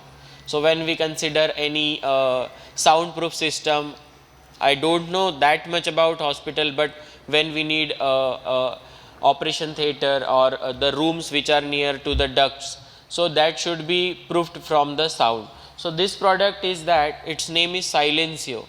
When water is passing through this pipe, there will not be any sound coming out. It is giving, as per the Fraunhofer Germany, it is giving the sound of below 10 decibel, less than 10 decibel is there, which is not audible to human ears. This pipe is coming with 3 layers. So I want to first highlight that what PVC and what cast iron, which current products, what are the problems. So these are the basic problems with cast iron: rusting, corrosion, then sedimentation, deposition of the salts. So these problems we can completely eliminate with this Silencio. This is 3-layer pipe. When we consider a drainage from hospital, so there must be different type of chemicals, waste, different type of what we can say medicine or whatever the chemicals are going through. This is a polypropylene material. If you are going to use regular PVC, it will not be sustaining that much. So this is polypropylene. It is inert material. It can withstand from -5 degrees Celsius to 95 degrees Celsius. So all type of waste can be passed through this, and pH is also from 2 to 12, means almost all acids, alkalines are possible to pass through this. And it is coming with the 3 layers, so it will make your system soundproof. Ultimately, using this Silencio as a pipe fittings, we will be getting a silent solution for any wastewater system. Then these are the executions and photographs where we have installed. These all are the certification. Up to 250 mm we are manufacturing these pipes in India. And these are the list of hospitals where we have installed this. So Zydus, AIMS Hospital, Kokilaben, Lilavati, Midland, these are star hospitals, Chandigarh HealthCare. So a lot of Yashoda. So we have installed this product already. Next is fire. When you were also in first panel discussion talking about the fire. So fire is very important. So sprinklers are already available in any of the system, but the major problem is that operation of those sprinklers. If there is any sedimentation, corrosion, rusting, it will not get properly operated. As you can see, we are currently using MS and GI system. So you can replace those system with this Fire Pro. This is advanced product, latest product, not that much latest. It is in India from last 6-7 years, and we have a proven track record. It is ISI certified and UL listed product, which is core in case of fire. So these products can be used for sprinkler systems. These are very much easy to install. Some of the hospitals are getting renovation because the old hospitals are not having fire. Nowadays fire is mandatory. So fire, these are some of the approvals. We are having these products up to 3 inches, and all the branch lines can be done in this product. Its name is Fire Pro, and it is very easy for installation. Just solvent joint is there. So here you can see these are the hospitals. We have many more. I have added some important ones. So patients are sitting or laying down on the bed, but still you can install this product. There is no requirement of welding and metal infusions while installation of the GI and MS product. Here you can directly install by using solvent cement without discontinuing your service of the hospital, of that particular hospital. So in case of renovation also, the fire we can install without interrupting any hospital services. So this is the Fire Pro. We have proven track record. Then next is PEX, only product for a dialysis application. This product is completely free from corrosion, rusting, or we can say it is very much easy for installation, and almost there is nothing zero in the world, but almost close to zero frictional losses are there in this PEX A Pro system. This is only available with Astral. This is PEX A, means what? It is cross-linked polyethylene, and mainly we are providing this for dialysis application. Then these are coming in brass fittings and PPSU fittings, readily available in a coil form. So anytime, anywhere we can cut it down, and there is no solvent cement, no heating, cooling, while installation. Only you need one machine that we are providing on complimentary basis. So if you want to install nothing third material, only PEX, and there is a PEX, nothing coming. So it will not pollute or it will not affect your working of any machine or any system. And it is completely free from pinching. If it is getting pinched, means if there is any error while installation, it is 100% repairable. So you will get, once the pipe is pinched, if you want to repair it by hitting, so it will get repaired like the new pipe. Even you cannot identify the pipe is repaired or like that. So this is the main benefit of this PEX A Pro. Brass fittings are there, end casings are there. Channel pros, when we consider hospital premises, lot of surface water, cleaning water will be there, waste water also can be there. So whenever you want to collect the surface water from any type of surface, it may be terrace, it may be a ground or a parking area, wherever. So this channel pro we are providing, and these are coming into different meshes.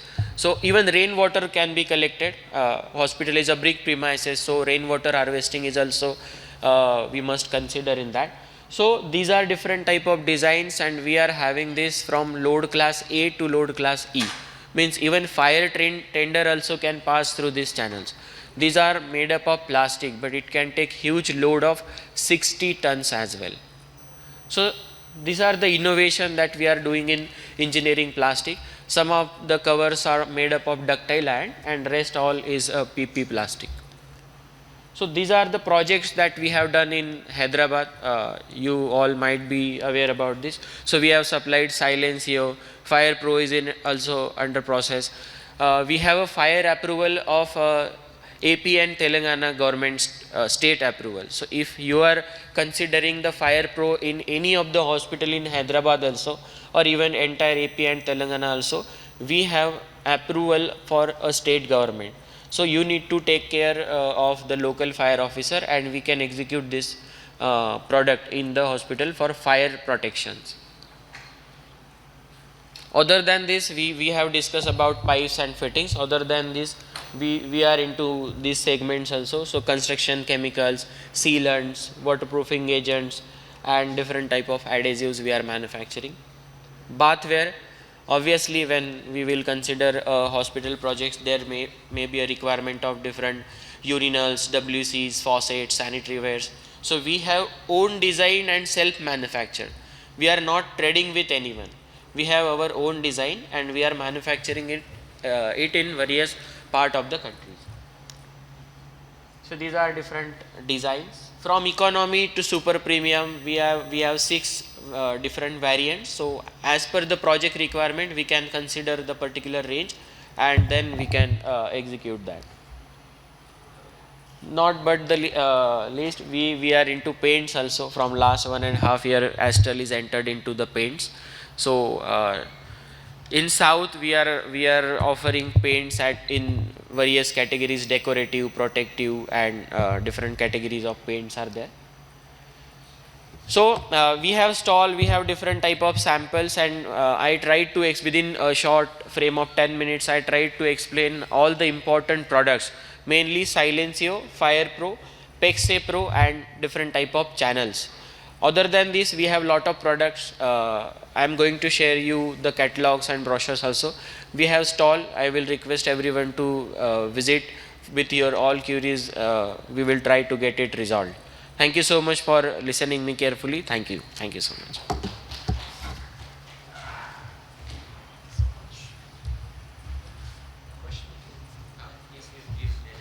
Yes, thank you very much, Mr. Rohit, for explaining. Just in the previous discussion, a quick point, because we want to be on time, but a very quick point. In the previous discussion, we mentioned, one of the panelists mentioned, or in fact, many of the panelists mentioned, that we want the hospital to be as appealing, visually appealing and inviting as possible, because nobody wants to go to a hospital, but everybody is keen to go to a mall. Now, why is that the case? Why can't we make the hospital resemble a mall? Or even better, why can't we make the hospital resemble a hotel, such as this one? And so the reason why I bring this up is because it's interesting to know that you're into paints, paints and even sanitary fittings and all kinds of products that will make a hospital or any space for that matter more visually appealing and inviting.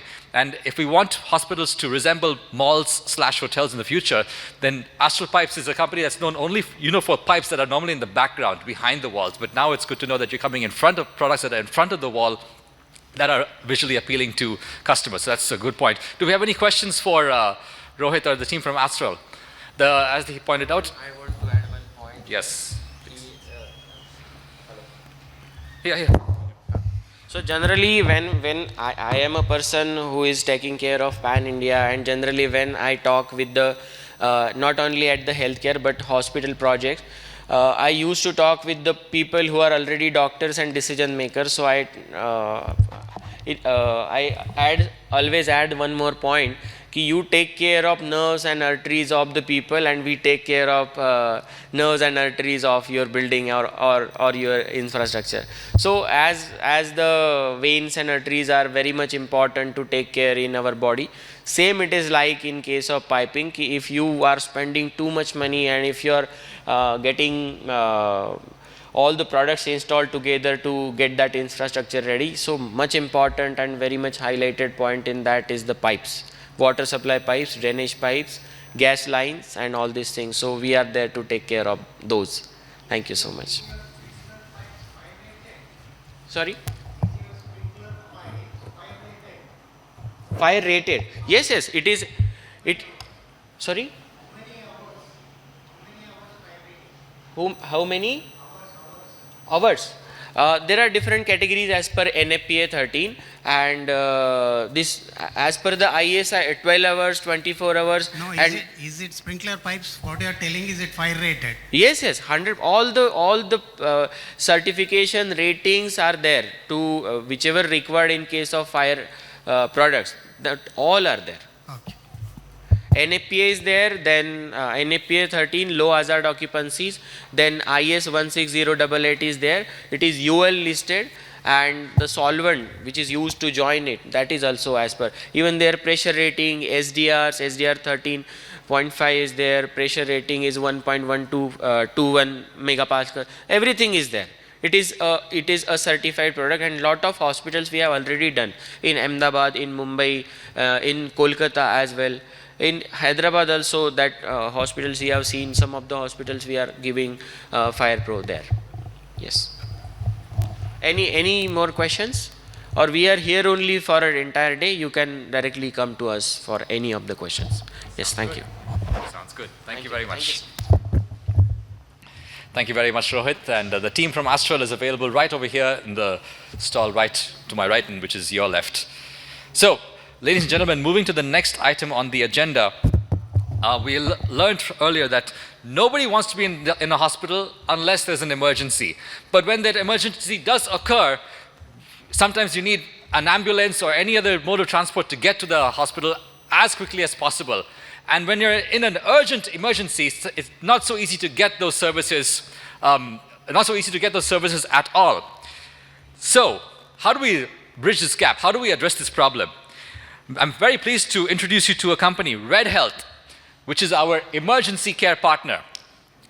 As I said, in times of an emergency, who do you turn to? One such company that you can turn to is Red Health. So without stealing their thunder and without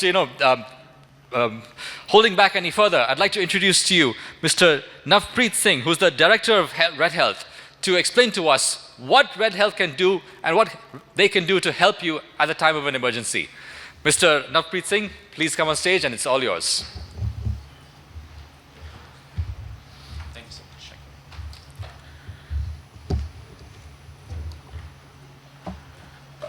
much. Very good morning, ladies and gentlemen. Pleasure to be here. So, thank you. Most people think that emergencies are rare, but when they occur, we become panic hota hai basically, right? And when we come in panic, decision making power lose hoti hai, right? We all are over here. It's not about jab emergencies hogi tab hame karna kya hai. The question is if it will happen. When it does, will our system respond? Will our system show up? That's where, because when every second counts, we shouldn't to hope that someone answers the phone. We shouldn't have to guess which hospital is the closest. We shouldn't be Googling for help. That's the healthcare world talks a lot about the golden hour. And here are the major challenges apart from the golden hour. Whom should we call first? That's the biggest question that we ask from ourselves. Whom should we call first? When the call get unanswered, then what is the situation? What we have to do? Generally, for dispatching an ambulance, it takes 14 minutes to dispatch an ambulance. Then reaching the time of an ambulance, somewhere around 60 to 80 minutes, that's the average stat of an ambulance. Post that, it becomes very difficult to understand, is this ambulance is useful? 90% of the ambulance don't have the required equipments, whether I talk about the defibrillator, whether I talk about the oxygen, or the important equipments, the life-saving equipments. And if I talk about the wild part, India has twice the number of ambulances which WHO recommends. We always think that more the number of ambulances, that means the better emergency response. And we all, the healthcare leaders coming over here, they all know that the pre-hospital care is something which is still in the budding stage and people are trying to solve the space. So we asked ourselves, what would a good or a best modern emergency response system will look like? It is not going to be more ambulances, it is going to be smarter way, it is going to be the best way, it is going to be faster and a connected response system. So we are the India's first mile emergency response company and the largest emergency response company and the only JCI accredited emergency response company in India. Not only in India, but the only emergency response JCI accredited medical transport company in Asia and 8th in the world. When I talk about our infrastructure, we are currently partnered with more than 150 plus hospitals with brand names like Apollo, NH, Fortis, AIG and others, even KIMS. If I talk about the assets, we have more than 500 plus ambulances, our own ambulances, a network of more than 5,000 plus network ambulances. ETA is less than 15 minutes right now. Here's the thing. Most emergencies end to hospital, but the experience starts before they reach the hospital. If I talk about all our solutions and the services that we offer, it starts not from the emergency, but before the emergency actually triggers. We have the triggering points, we have the Family Protect platform solutions, we have the Red Assist solutions. Red Assist and Family Protect is nothing but your emergencies numbers that we are handling. The current response time of Red Health is less than 2 seconds, which is the world. If I talk about 911 of America also, they are not even reaching that point. You can right now, if you want, we can do a demo also. The average response time is less than 2 seconds. Once there is a trigger for an emergency, we have a call agent which takes the call, which understands the requirement, and we pull in this requirement into a Red OS system. Red OS is nothing but our own operating system in which most of our services, most of our solutions pull in, right? The call center picks up the agent picks up the call. They understand your pickup location, drop location, AI triages instantly. During this AI triages, it's just like an Ola Uber application. The Ola Uber application, how it works, the driver will get a notification for an emergency, maybe for a pickup. The same, we have a driver app, we have a paramedic application, and they receive a notification for an emergency, they reach the location. The ambulances are smart ambulances. Those are not a normal ambulances, these are smart 5G ambulances. When I say 5G ambulances, all the vitals, everything goes instantly to the ER room, and that's where the Salus EMS comes in place. Salus EMS is our smarter way of showing up all the services, all the vitals of a patient directly during the transportation to the ER room.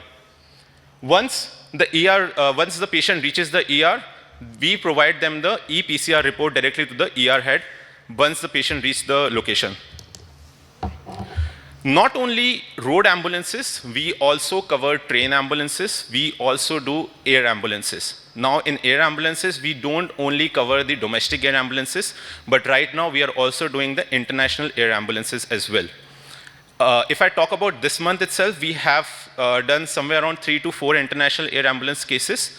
I'm not only talking about the commercial air ambulance cases, but I'm also talking about the charter air ambulance cases where the patient is critical and we need to transfer from South African countries to India. These are the trusted brand with whom we have partnered with till now. So look, we are not trying to build any other ambulance company. We are trying to build the emergency care system which currently India requires. Because in 2025, life should not depend on a chance that someone will pick up the call. Will the responder understand my requirement? Will the ambulance come on time? If a food delivery app can reach your location within 10 minutes, then a trained paramedic should also do. That's what we are building. And we want to build this with you. So to every hospital leaders right now available in this room, I have a thought. I want to give you one thought.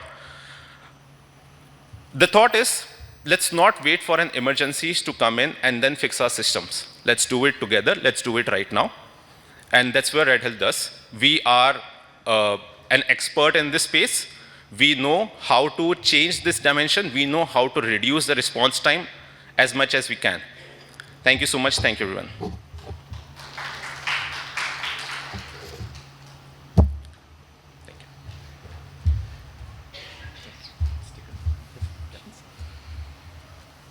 Well, thank you very much. Would you like to stick around for a question or two? We have time for one or two questions. Yes. Well, thank you very much for unveiling what Red Health is about and interesting points that you mentioned over there. Do we have any questions for Red Health? No? Well, I have a thought before we move on to the next item on the agenda. You know, your closing statement, if a food delivery company can deliver, let's say, a lunch or dinner in, let's say, 10 minutes, why can't an ambulance reach anywhere in 10 minutes? Well, it sounds like a great line. That is definitely a great line. But one advantage that food companies have is economies of scale, because everybody's ordering grub and food all the time. Now, ambulance services don't have those same numbers, right? The economies of scale are not there. So it's a great line, but is it really, just because there's a gap in the market, doesn't mean that there's a market in the gap. So is it something that you have considered? That's a great question.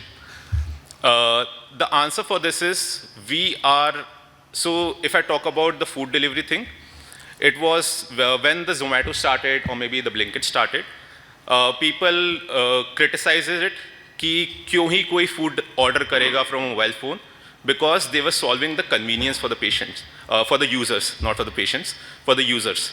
What we are trying to do is we are trying to solve an emergency space which is much required. And when a person solves a much required thing, then definitely the market develops for it. The space requires these things, and that's why we are building for it. Thank you so much. Yeah, Navpreet, I have a small question for you. See, there is a query from here. Yes. There is one person was asking while coming, just now, while I was on the way to this place. There is one politician who wants to run a free ambulance in her constituency. So how can Red Health associate with them? Okay, so when I say a Red Ambulance, Red Health ecosystem, in the ecosystem, we are not the only player. There are other players also which participate in this ecosystem. We have a different application. One of our program is a Sathi program, wherein we pull in all the different kind of operators, all the different kind of ambulance drivers, those who want to participate with us to solve the space. We provide them with a sufficient and relevant tools and solutions and services and softwares from which... No. When I'm saying free, it's not free for you. They'll pay you. For the patients, it is free. So, see, it's like she's MP. She wants to start this facility, which will be effective for the community. So, can I recommend Red Health to that Definitely. MP? That is the question. Definitely. So we also do this. There are other politicians also which, for which we are actually driving these initiatives, CSR initiatives for them as well. So we are doing this. Okay, I'll recommend. So another question from... Second gentleman, please. So the thing is, many times what we find is the before the ambulance reaches there, the basic CPR and people are not aware of that. So there has to be this thing where the CPR and all has to be trained with them, and the paramedics and the driver also should be aware of these things. Yes. So our paramedics, our drivers, though people are all the resources in our company. Even I am ALS and BLS trained. I'm not certified, but I'm trained for it. When we talk about this space of people, resources, trained or not, we have also launched our own vertical called Redversity. Redversity is all about training this nursing up the bottom of the pyramid staff for their on the hands-on live hands-on activities. Like paramedics, EMTs, those people are well trained for the ALS and BLS, and we have started our own different vertical called Redversity, where we are training other peoples as well. Yeah. It's a great initiative.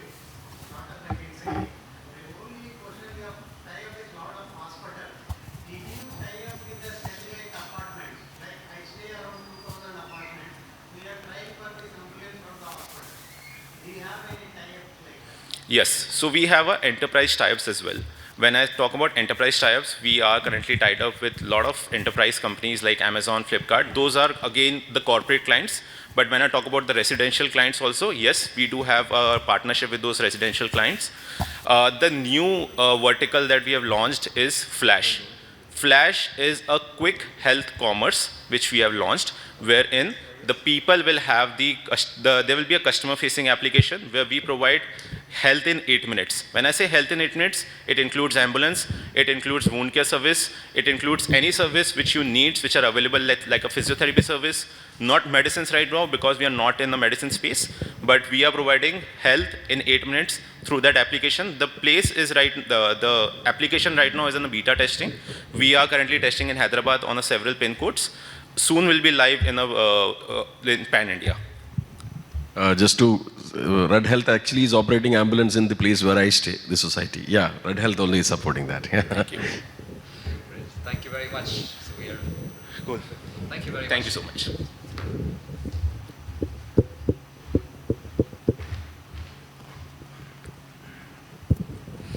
So, ladies and gentlemen, that was Mr. Navpreet Singh from Red Health, who's been with us for several of our initiatives. And of course, the executives from Red Health are available during the conference session and during the networking sessions as well. So moving on to the next item on the agenda before the networking break is a panel discussion on navigating the profitability, social responsibility, and community impact of healthcare spaces. And I'd like to first introduce our panelists for this discussion, starting with Mrs. Smita Chaudhary. Ms. Smita Chaudhary Kankala, who's the Vice President of the Women's and Children's Center at Continental Hospitals. Welcome, Mrs. Smita. We also have Mr. Bharat Kant Reddy, who's the Chief Operating Officer at KIMS Hospitals. We also have Mr. Mahendra Pala, who's the Group COO, Chief Operating Officer of Omega Hospitals. And to moderate our panel discussion today, this discussion is Dr. Naunihal Singh, who's the Director of Tanveer Hospitals and the Honorable Secretary at Thana.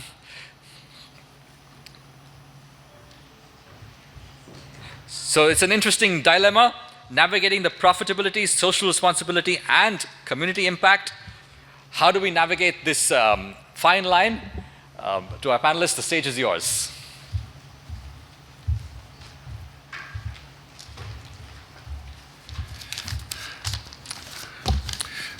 Thank you very much, and good morning, everybody. So we have come to a point where we are looking in for the profitability, social responsibility, and community impact in hospitals. This is a very interesting topic and need of the hour. See, most of the private hospitals operate in a very complex environment where balancing profitability with the social responsibility is a very, very big challenge, and more so in the present era. Healthcare works more on ethical values, and we look into more of ethical values and trying to see what best we can do it for the patients in the professional manner. So the profitability always takes a little back seat, but having a backseat with the profitability is not going to work because you need to make some money and to move forward. So it has to be viable to sustain, improvise and modernize while retaining the talent and skill with advancing technologies. Too much of cutting cost is not going to make much difference, so we cannot progress in that. So how to look into the profitability of this? We have to just move forward with that. So profits cannot be compromised, hence profitability gets compromised with the healthcare, because we have got a lot of stakeholders in this. It is not just the medical professionals or the hospitals and all, because we have a number of stakeholders which are going to be part of this, where profits have to be shared into it. Now today we have got very interesting and learned panelists with us, and we'll start with Smita Chaudhary. So madam, every hospital has a vision and mission. However, at the end of the day, profitability matters a lot. So how do you ensure the balance between quality delivered and the profitability based on your vision and mission model?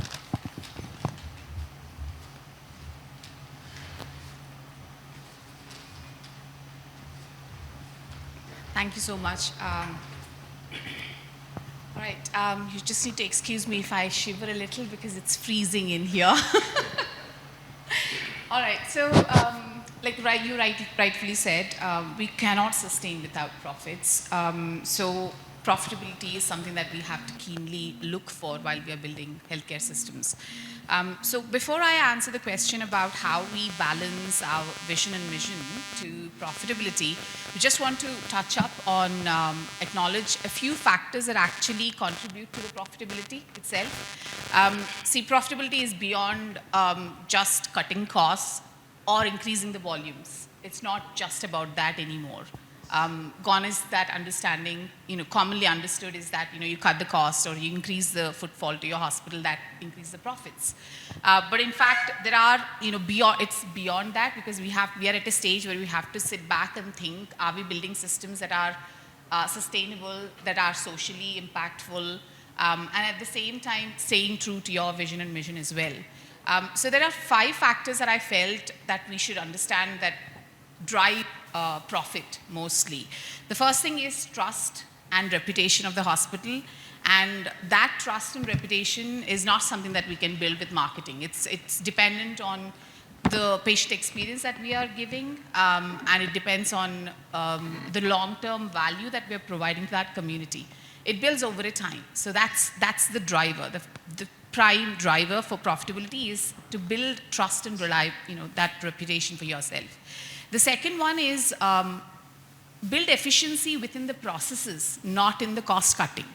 So when you're trying to better your delivery in terms of be it how quick you are, how quick your TAT is for investigations, or how quick your discharge process is, that in turn, when you become efficient there, that in turn actually creates profitability in the way that you have beds free for you to occupy again, so that in turn, when you become efficient in those processes, it then contributes to profitability. The good experience. Yes, and also when it comes to alignment of your teams as well, that is extremely important, be it doctors, nurses, operations, even the housekeeping. When they know what the purpose is, their purpose in the whole picture as to how they are contributing to the patient experience, that is when you would be able to quicken and be efficient in the process, and then that converts into profitability. And then when it comes to also community impact, creating community impact which is relevant. See, all hospitals, every hospital is part of a larger ecosystem depending on where they are. So for us, I come from Continental, for us, because we are based in financial district, our focus would probably remain more towards corporates and communities around there. Whereas a hospital that is probably functioning in a rural area probably would want to have a lot of community interact with the primary providers. If they are a tertiary hospital, their connect should be with the primary provider. So the community impact, that is not just one standard thing, but it make it relevant. And that is important. That drives profitability. Making community connects which are more relevant to that specific space. And finally, it's also about the technology. We have a lot of digital tools these days. There's no shortage of it.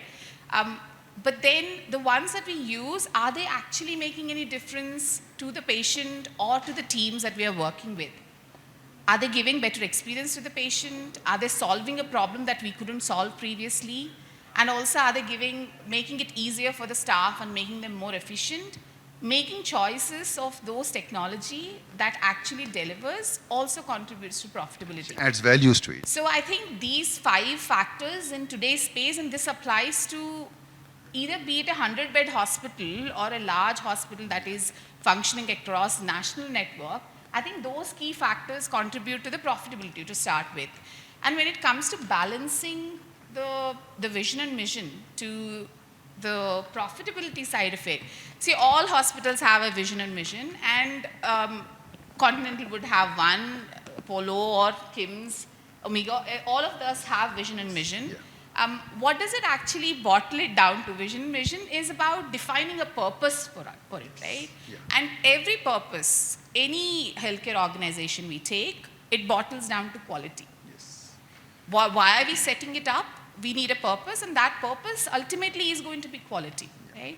So it is the quality. If you're driving, if you're aligned, all your practices are aligned with the quality, then automatically the profit and the profit and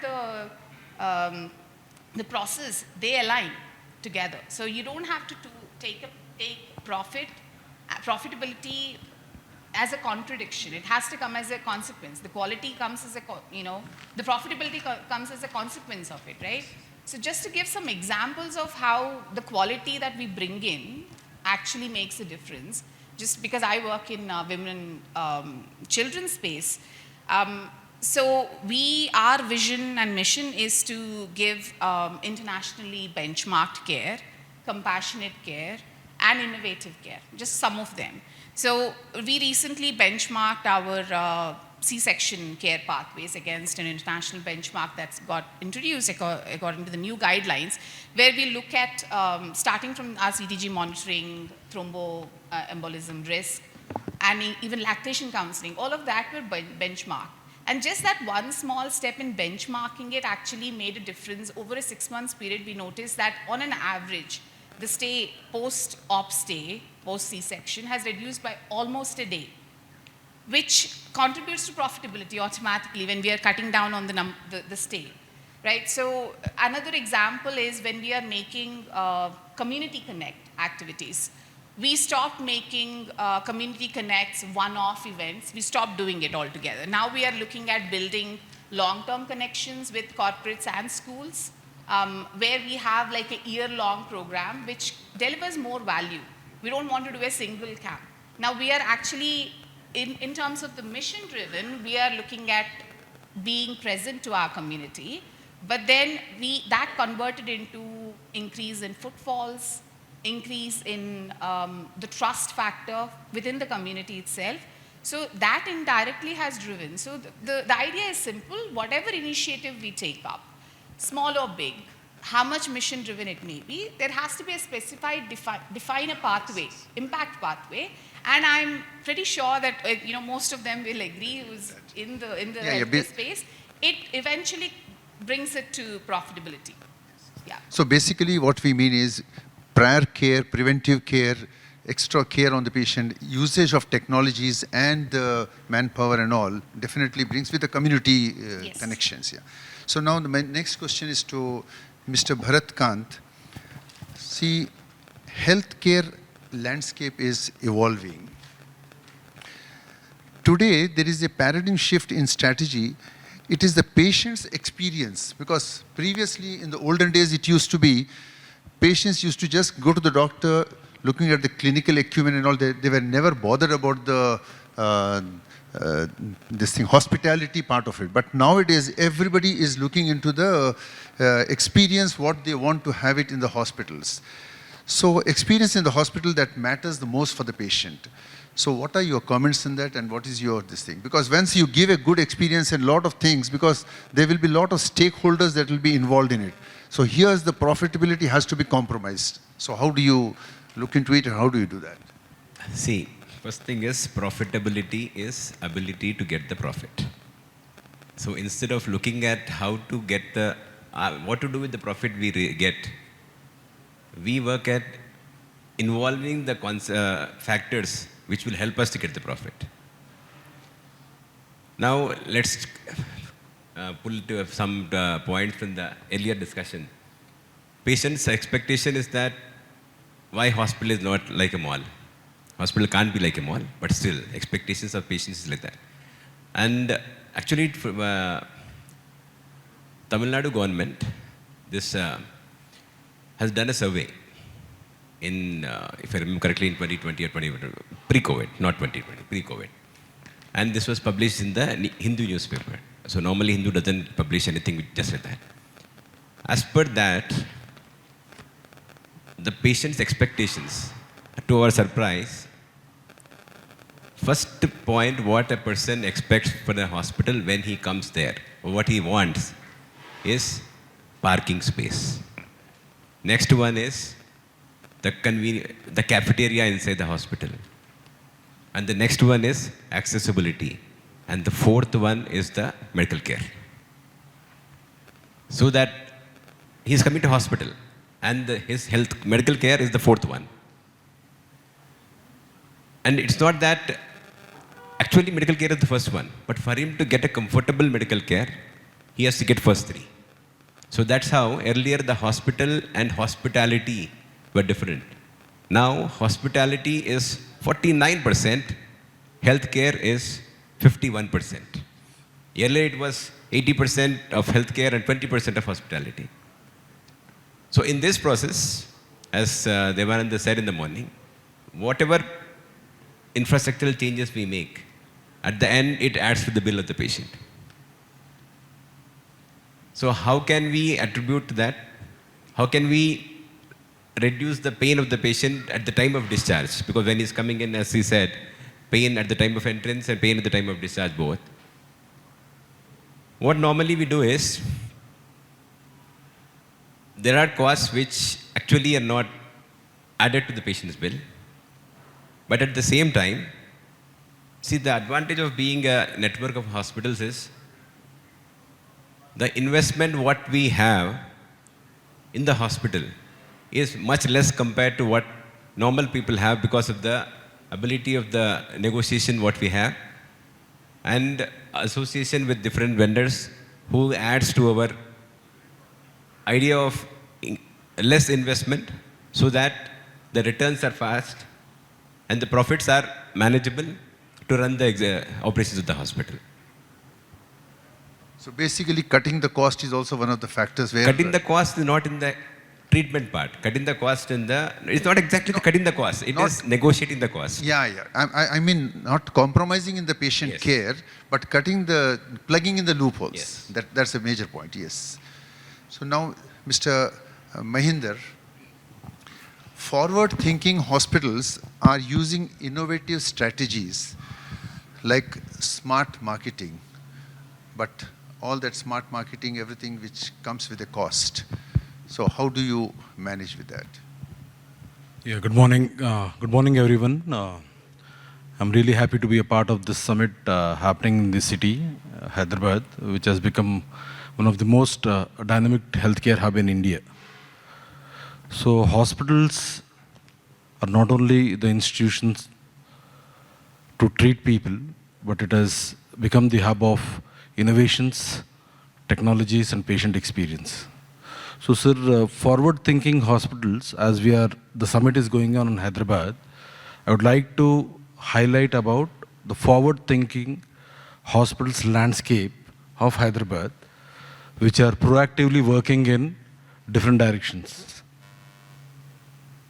towards 4 points. First is that they acquire a lot of state-of-art equipments and latest technologies. Second, we have seen the streamlining of a lot of focus on the patient experience and new monitoring methodologies. And third, they're moving from reactive care to predictive and preventive care. And last, very important as you asked, smart sales and smart marketing.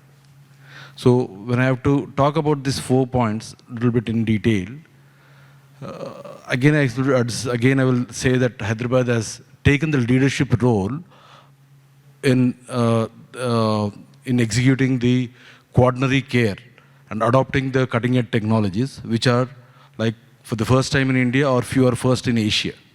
So there is a big list of, I don't want to run the hospital name, but I would like to just read out 2-3 important equipments which are first in India and few first in Asia. Yes. Number one, the digital PET MR, superior imaging with lower radiation. It is first time Hyderabad city, the forward-thinking hospitals have acquired. Next, about the Ethos Linac, again it is related to radiation therapy. And recently, the advanced MR focused ultrasound, that's a non-invasive solution. Sorry. I have a point to explain about MR after he completes. Sorry. Yeah, so it's a trimmer-free as a living. And fourth, recently, it was one of the hospitals at Cyberabad. The Pillbot they have introduced, which is a robotic capsule navigating the digestive tract. And third, last point, it would be on 3D printing labs, which created exact replica of patient anatomy. And MR Linac is also introduced in Hyderabad, which is the first in Asia. So there is the list is enormous, but I'm just trying to list out few state-of-art equipment. The most important part is this. I spoke about the private hospitals. Even the government hospitals, I can take the name here, NIMS and MNJ, they have deployed robotic surgical systems. They have deployed robotic surgical systems, and they're really showcasing that this thriving innovations can happen across both public and private sectors. So that is about the state, that is about the technology parts. Second part about the patient experience, I think my other colleagues and other industry colleagues in the first panel also they spoke. The patient experience, some of the hospitals have seen, most of the large hospitals, they have listed each and every touch point of the patient. It's more than 1,000. The list is more than 1,000. So from entry to exit, the experience is totally different. To start with, I can say the entry point, most of the hospitals in Hyderabad, they've implemented the digital valet parking. Enormous response. People are quite happy. Coming to that after digital valet, and all the feedbacks are now digitized. Next, as earlier Sudhakar also mentioned, most of the patients in the ward, they're monitored very closely with the DOSI systems. All the vitals have been checked at one station, so that is one part. And we have also seen the experience of introducing the digital pain management systems, where it's a device, it's a gamification experience. This device would help patient to break the pain. Especially, it is very useful for the post-surgical patients. Coming to the third point, as I said, now forward-thinking hospitals are moving towards reactive to predictive care. So one of the hospitals in Hyderabad, especially again in Cyberabad zone, have launched India's first longevity launch, where a simple sample of saliva reveals the genetic markers, especially related to cardiovascular, related to cancer, nutrition analysis, metabolic profiling, and so on. And also it reveals also about the aging markers also. And last but very important, we spoke about smart sales and marketing. Though people have moved, institutions have moved from traditional digital marketing to AI-based campaigns. They are now forming groups. I can see there's a lot of traction in the quality of the leads and the footfalls and the contribution. Earlier, 3-4 years back, the contribution of digital was hardly 5 to 10%, if you have to take the OP trends. But now it is almost 30 to 40%, the footfalls come only from the digital side. Second point is, I can name some of the hospitals, but maybe 7-8 hospitals, they have owned the neighborhood. When I say they owned the neighborhood, yes, they have done. 3 to 4 kilometers, they completely owned the neighborhood. They have localized the events on-site, off-site, and they went a step ahead to creating a health events on a lean day for that particular community during the afternoon. And it is becoming a big hit. And last, one more point I would like to say that we have seen so many camps. Every hospital does camps, on-site, free camps and all that. We have gone up to extent camps, screening on wheels also. There is one hospital which has done screening on wheels in association with Indian Railways, where they have created a screening coaches to reach maximum geographies, maximum people with limited time. 2-3 days, and thanks to Indian Railways, I think they have understood the importance of this preventive screening, and I think these are some of the smart sales, marketing, and forward-thinking hospitals what they are doing at Hyderabad. So technology to the right use. Yeah, you wanted to add something on the MRI. Yeah.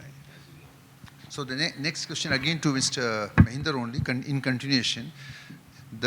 How do you ensure deliverance of quality healthcare at the same time with the profit? These constraints at times become challenging. So what is your take and what are any examples on that? Any experiences on it? Yeah.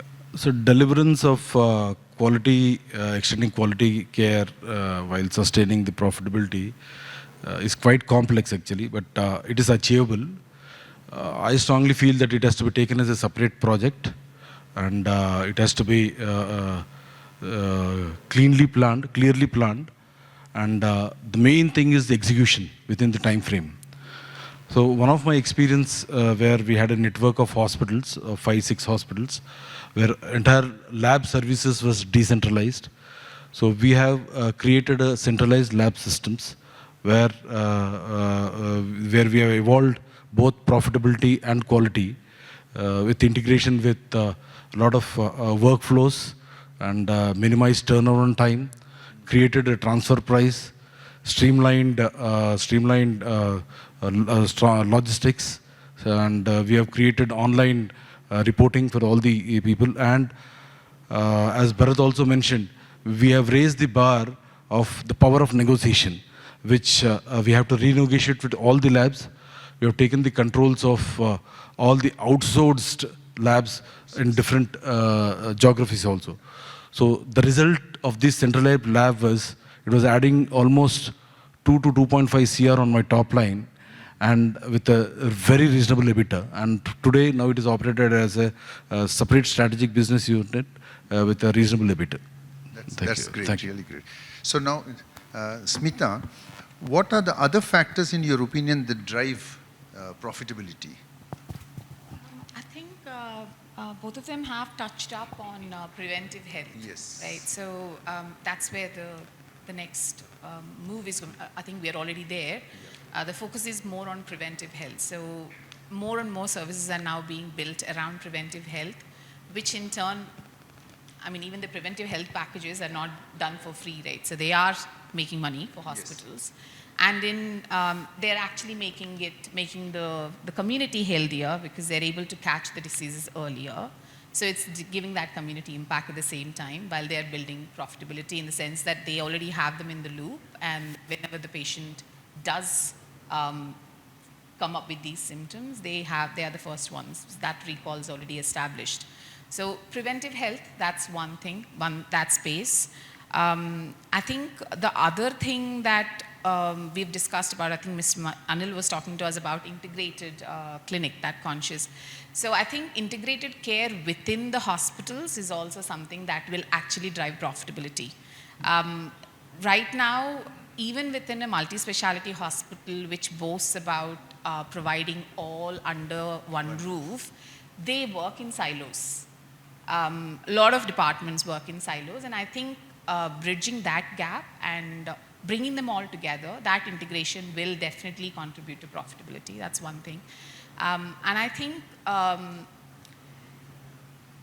the generation now is changing, and the decisions that they are making are becoming very more and more personal and emotional.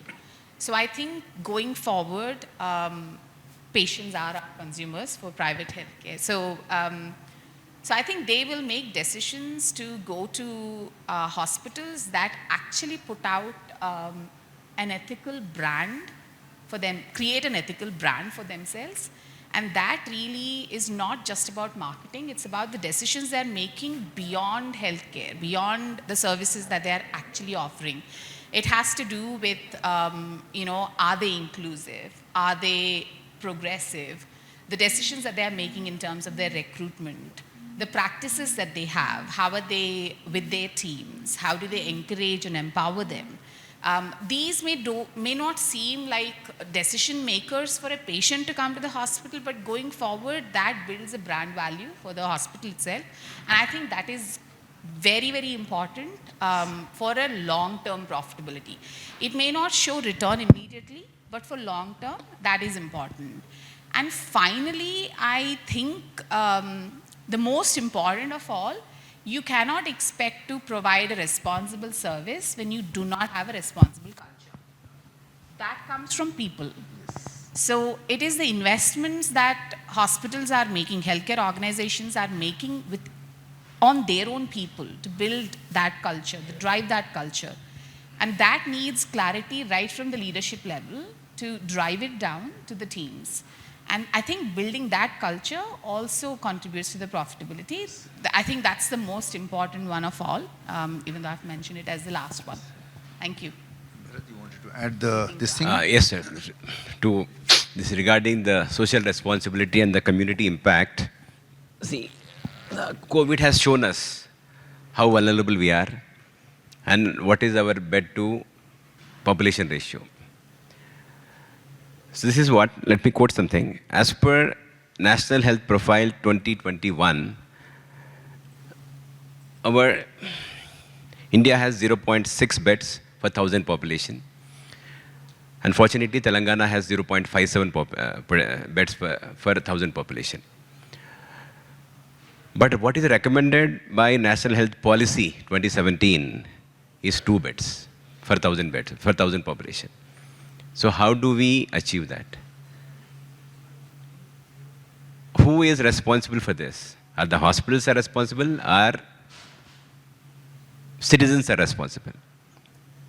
Do we have that much capacity to add so many beds? Or can we make citizens healthy? Or can the citizens take a decision themselves that they'll become healthy, that we don't need so many beds? So this is where the preventive health comes. See, with the profits what we have, normally, I'll quote example of our hospital only, I'll not take other hospitals. What we do is, regarding the social responsibility and the community impact, we have donated to one organization, which is not actually part of our hospital, but still it's there, a mobile cancer screening bus. And we don't do anything with that.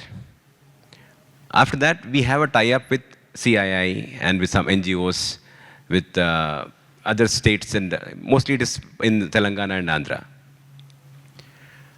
They help us doing the preventive health checkups.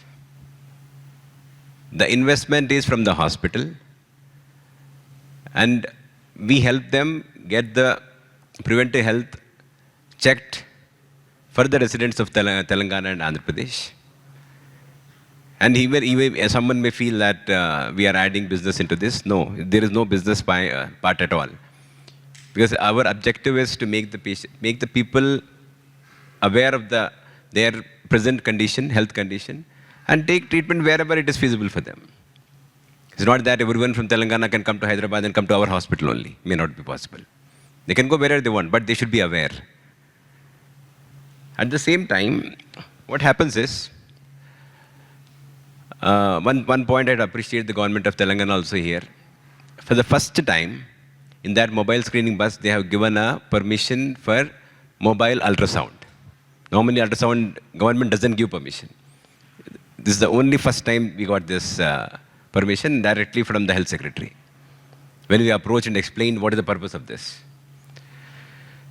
So, now coming to the point of what I want to say, the preventive health is important for all of us. And this is what, as a hospital, with the profits what we make, we are trying to inform the people or make the people aware about how to keep themselves healthy. And about the point what Mr. Mahendra was saying about MRGFUS, I'll not do the marketing of that machine. It is called as a MRI guided focused ultrasound machine. It helps in treating the essential tremors caused by Parkinson or the basic normal tremors, the people who have tremors. It is a non-invasive procedure. Now, why I'm telling about that in this community impact and social responsibility is, we do in a year 50 such procedures free of cost, no charge, nothing. It's not that again here comes the contradiction that you are doing it for marketing. We don't select the patient. CIA or the other NGOs get the patients to us. And we have one more new machine as a forward-thinking hospital, as I said. It was launched just yesterday. It is again a non-invasive procedure using ultrasound for prostate cancer. And like this, it's not that only for these two machines we do a free procedure. In the whole hospital, every procedure, anything, in a year, we have fixed a number. Any NGO which is associated with us, not associated with us, comes to us, it is evaluated, and the free treatment is given as part of CSR. When I say CSR, profit is made. Even after doing that, profit is made.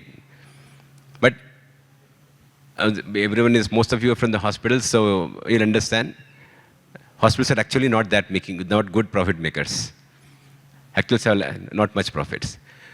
Now, with whatever profit we make, how are we showing, making our social responsibility clear and showing the community back? Is this the purpose what we are doing? And the objective of our CSR is not to get the business, not to make ourselves aware, but to give back to the society which has given to us. Thank you so much. So now in conclusion, what we have understood with this is profitability is definitely has to be there. But as the belief which people have got is, most of the hospitals, they make a lot of profits and all. It is not true.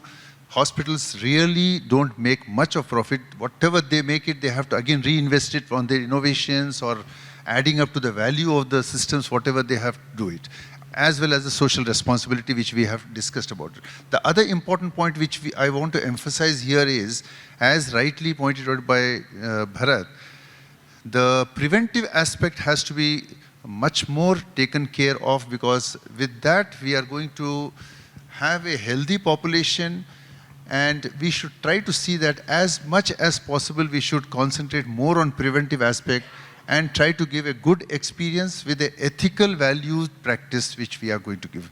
Definitely adding a forward thinking with artificial intelligence or newer concepts have to be added into the hospital things, but preventive aspects should also be given priority in this. Thank you. Any questions are welcome. Anybody has got any questions on this? Yeah, please.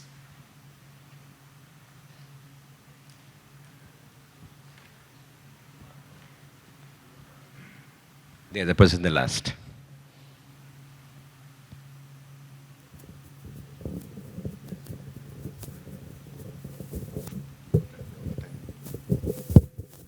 Hi, good morning. This is Zishan from Care Hospital. So, I just want to understand that what initiatives we can take to reduce the impact on community, whatever practices we are doing in our hospital, whether it is related to the using of water, using of electricity, using of the harmful substances like that R22 gas we are using mercury, so which is impacting our community. So what step we can take to reduce the impact on our community? See, we are discussing about CSR, but no problem. CSR is again interlinked and discussed about, even ESG has come into the discussion these days. So ESG has a structured framework, which CSR comes after we make the profit. ESG says, do all this, then get profit. So if you go through the structure and the points in the ESG framework, it very clearly explains what every hospital, not every organization which is operating in the neighborhood has to ensure that environment, social and society and the governance is followed properly so that we have a better future. So what more to be added to this? See, the government has already given a guidelines of how all these things be done. If all these things are properly followed as per the recommendations of government without deviating or without going for the shortcuts, then we are doing the good work. If anyone, yeah. And I think it's also about the intent of the organizations.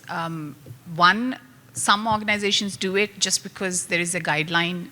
It's a recommendation for the accreditation that's already always there. And most of us, pretty much all organizations in Hyderabad, which are larger, follow that because that is how the accreditations would then be achieved. But it's also the intent that is important. If you are doing it with intent, you will think forward. The organizations will think forward against what is coming next. What is the guideline that's going to come up next and be prepared for it. So I think that is where the difference would be between somebody who is just following it for the sake of accreditation versus somebody who is actually doing it for societal good.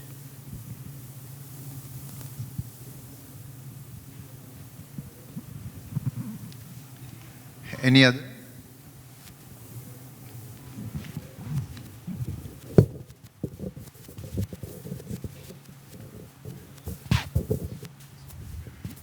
Hi everyone, I am Sandeep. I am from a healthcare AI company called Veletics.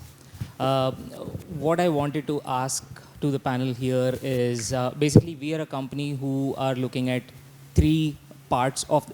Can you hear me? Yeah. So we are a company who are looking at three major parts of the current healthcare AI, healthcare ecosystem.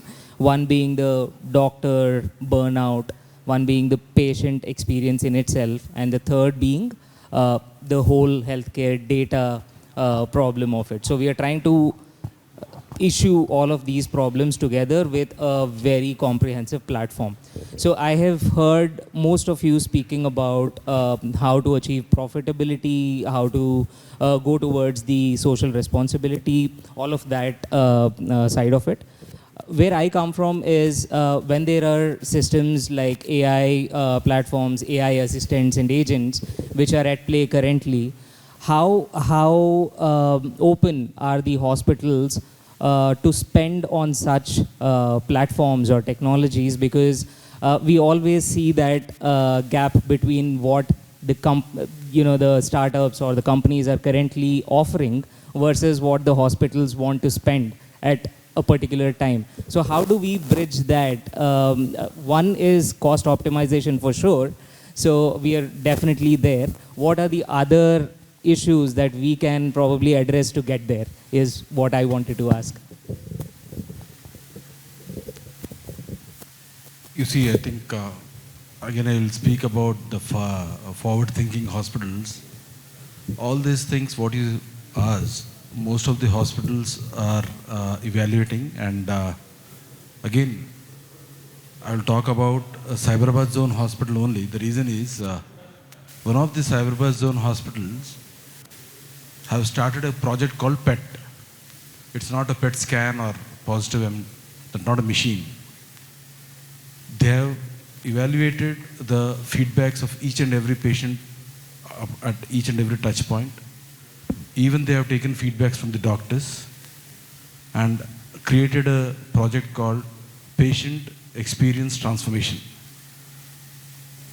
As a pilot study, entire OPD services from entry to entire the cycle, completing entire OP cycle has been digitized. Patient doesn't come to the reception. Directly, the registration copy directly leaves, goes to doctor, keeping in that the doctors are not burnout, and the people are handholded, and ensure that they complete the entire OP services very seamlessly. And the hospitals are ready to spend on this quality initiative to see that the experience of the patient is seamless And the power of pay. Now, recently we see that a lot of people are coming under insurance and they need the service and they need a better experience. Yes, clinical outcomes, it is the doctor's responsibility and the entire hospital's responsibility. They will be doing that. But the hospital have started this project of PET, which is really getting a good response. And maybe after 1 or 2 months, there will be a situation where we can present this project outcomes to one of the group like this. Yeah, okay. Yeah, I would answer that, not as a corporate, but as a smaller hospitals thing. See, the thing is, most of the hospitals are wanting to get into automation and digitalization of the things. But the problem is the cost factor, because the corporates and all, their funds are totally different when you compare to the smaller hospitals. When you come into that part of it, there they're having some limitations which is restricting them for that. If you have any such project which is reasonably this thing, I would definitely promote it to Telangana Nursing Home Associations. I'm part of it. Just want to add to it. I think the word is relevance. If your service is relevant to us, hospitals are willing to look into it. It applies to us as hospitals and also to the health tech companies as well. Whatever you're building, it has to be relevant. It has to be solving a problem. Now, out of the things that you have mentioned, you said you have data collection and you also have patient experience. Now, those two spaces are already burned out. There are a lot of players who are already in that space. And the only thing that caught my attention is doctor burnout. See, that's something that I may be wanting to see, but that is up to you to identify the players in the market who are looking at it as a problem. Is your solution solving that problem? I think that is something. Thank you. Thank you so much. I just have one question. So, we're talking about digital health technologies improving patient outcomes.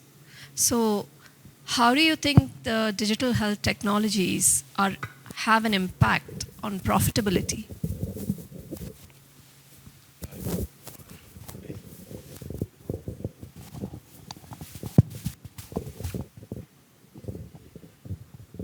Can you just repeat the question? Sorry.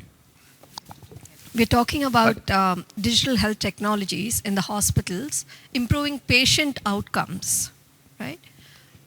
What impact do they have directly or indirectly on profitability? Yeah, I'll just, already I mentioned about this. The digitization part, recently there was a new digital platform for the post-surgical patients we have introduced. That is about the digital pain management. And I will also brief you how it is in the terms of impact the profitability also. The people who are in a pain, this device would help them to ensure that the pain comes down, reduces, because it engages with the patient, and it's a gamification experience, what I mentioned earlier. So actually the average length of stay for this post-surgical pain management, it will be like 1 or 2 or 3 days. But what we have observed with these kind of digitization, especially for the post-surgical patients, the average length of stay has come down, and definitely it would be impact of profitability also. You want to say anything? To add to this, actually when Ms. Smita started, she's quoted about the same points. With digital health, the patient experience improves. And if it improves, automatically, rest will follow.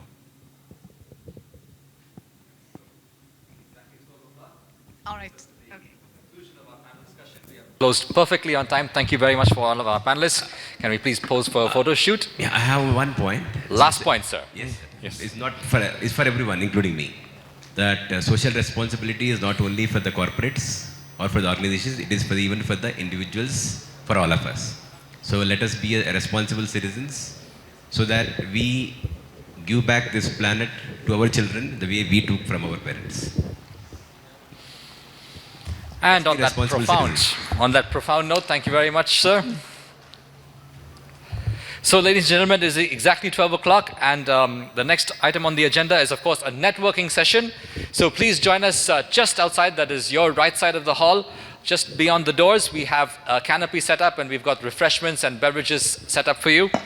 So we'll look forward to seeing you at the networking session, and we shall come back here in approximately half an hour's time. So about 12:30, we will be back here for the next part of the conference. On the other side of this break, we have a panel discussion on smart healthcare delivery and a lot more. We look forward to seeing you then. Thank you very much, and see you outside, and see you back here in about half an hour.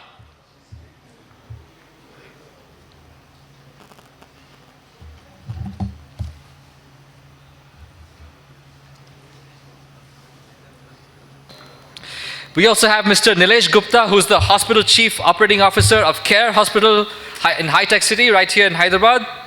We also have Mr. Pankaj Gautam, who's the Group Head of Information of IT at Rainbow Children's Hospital. Mr. Subramaniam MV, who's the Head of IT again at Apollo Health and Lifestyle Limited. We also have Mr. Subramaniam Yadavali, who's a veteran of our initiatives, who's been with us many times in the past as well. Mr. Subramaniam is the CEO of Apollo Hospitals International. And the moderator for this discussion is Dr. Suresh Munswamy, who is the Dean and Professor at the School of Digital Health, S&T Malareddy. Please help me welcome Dr. Suresh Munswamy on stage. To all of our panelists, please come on stage and take it away.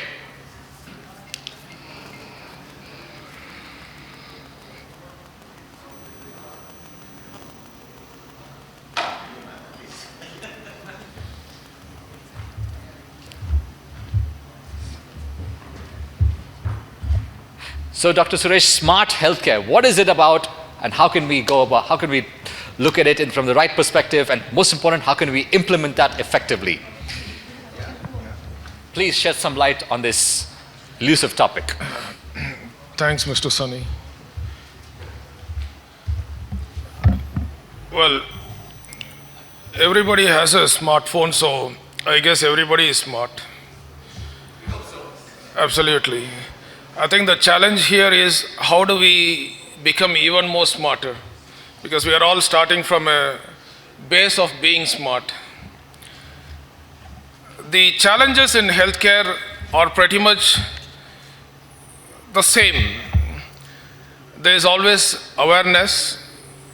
Every doctor, when you actually walk into a hospital, always has this catchphrase. If you had been here at least 1 or 2 days late, you would be very serious, perhaps even dead. The challenge with all patients is they all go to the hospital only when they can't actually get up, or perhaps can't go on with their day-to-day lives, and that's broadly the challenge. And even when they have to go to a hospital, it's not as if like everybody lives within 30 minutes or perhaps like next door to a hospital. There is always the issue of accessibility. And even when you reach a hospital, a lot of our panelists and the attendees of today's event are all from tertiary level hospitals. Usually patient does not walk into a tertiary level hospital. They are perhaps coming through referrals. You go to your neighborhood clinic or perhaps a doctor known to you. And then by the time you actually reach the right doctor, it's 2, 3, sometimes 10 steps away. So skilled people is also a challenge, and when you actually reach, I guess the previous discussions also had this output of going out of a hospital with a hefty bill. Affordability is still a challenge. And then finally, being in India, regulations are always a challenge. Not blaming the government, but our way of life here. So given all these things, the answer to all is let's go digital. Digital and smart of everything is the so-called cure-all of everything. But incrementally, we need to start defining what exactly is being smart, or perhaps how do you turn your services into smarter things. Can we improve things by 10%? Small operational things can actually make things better by 10%. You know, mixing things here and there, adjusting the tables, perhaps like slightly widening things. But when you want to talk about digital or being truly smart, we need to expand our services by 50%, 100%. And if you see all these e-commerce services, they are expanding services by 1000%. And that's definitely necessary in healthcare. Is it doable is a completely different challenge. We are barely scratching the surface when it comes to healthcare delivery. Perhaps like maybe the top 10%, 20%, and then our country is 1.4 billion people. So there's absolutely a lot to go forward, and we have an excellent set of panelists who have addressed these challenges, who are going to share their experiences, but also perhaps like enlighten us how we can do this digital transformation and make healthcare even more smarter. How do we expand our services 50%, 100%? How they can do it, how we can do it, and what are all the challenges? So I'll perhaps like transition myself to the chair.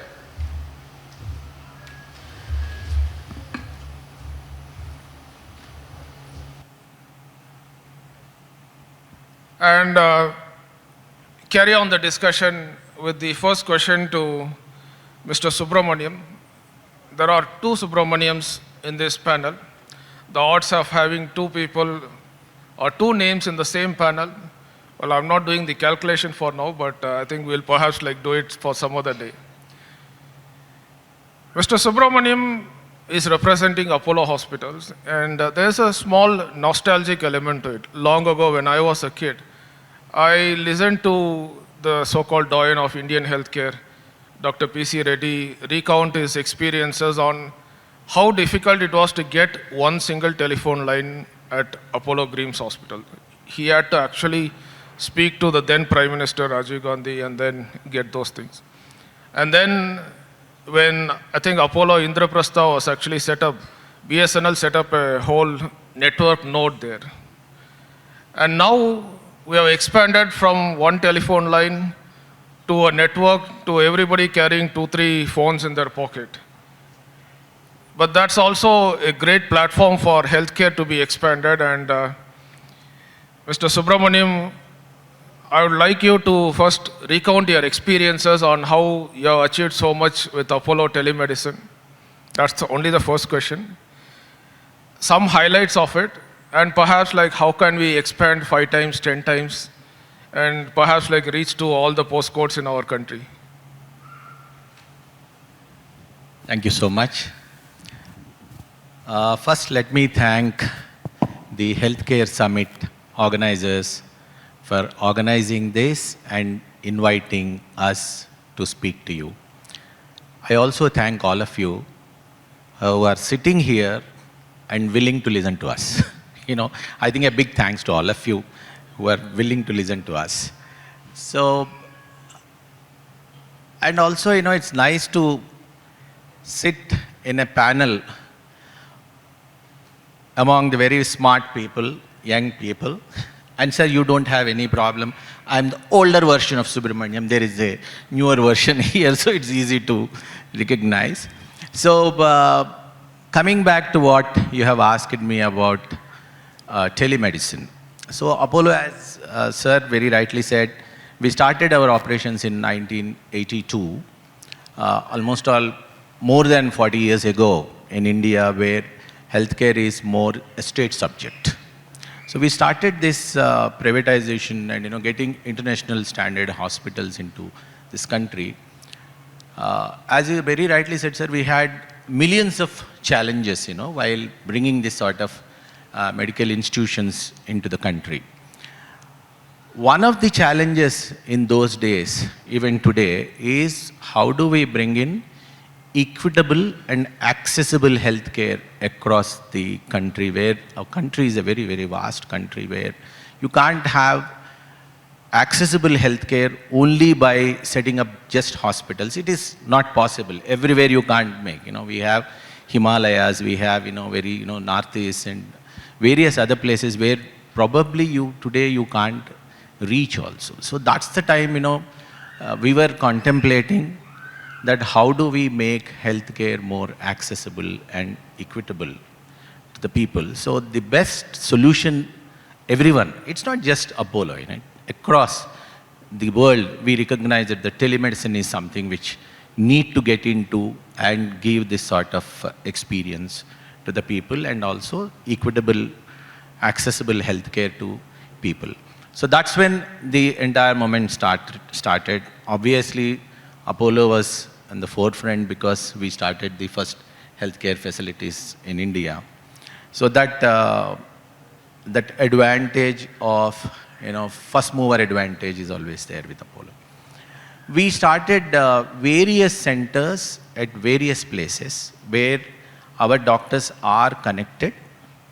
Super specialists are connected through telemedicine. Super specialists started giving advice to the people and understanding, how do we treat them over a period of time. So now we have the largest number of telemedicine centers across the India. Perhaps we do largest number of teleconsults across the world today. So that is the experience which Apollo telemedicine started. We graduated from just doing a consultation to an intervention, to tele-ICUs, to tele-emergencies, various forms of telemedicine we could able to get. Now, we have telemedicine centers not only in India, but in abroad. Like recently, I was traveling in Indonesia, where we have a connect of tele-ICUs. Sir, we understand telemedicine is only as a consult. It's not just a consult. Then President of US, when he has come, he started our first telemedicine center in India from Hyderabad, sir, from our own high-tech city. So we connected that with the Aragonda Center, where Dr. P.C. Reddy garu was born. So that's where a child with a hole in the heart connected with our cardiologist in Hyderabad. And, the cardiologist suggested what to do, what not to do, and, brought the child here back to Hyderabad. We operated and sent her back to this thing. So the then president of US was actually, he was, it was so shocking for him, so emotional for him.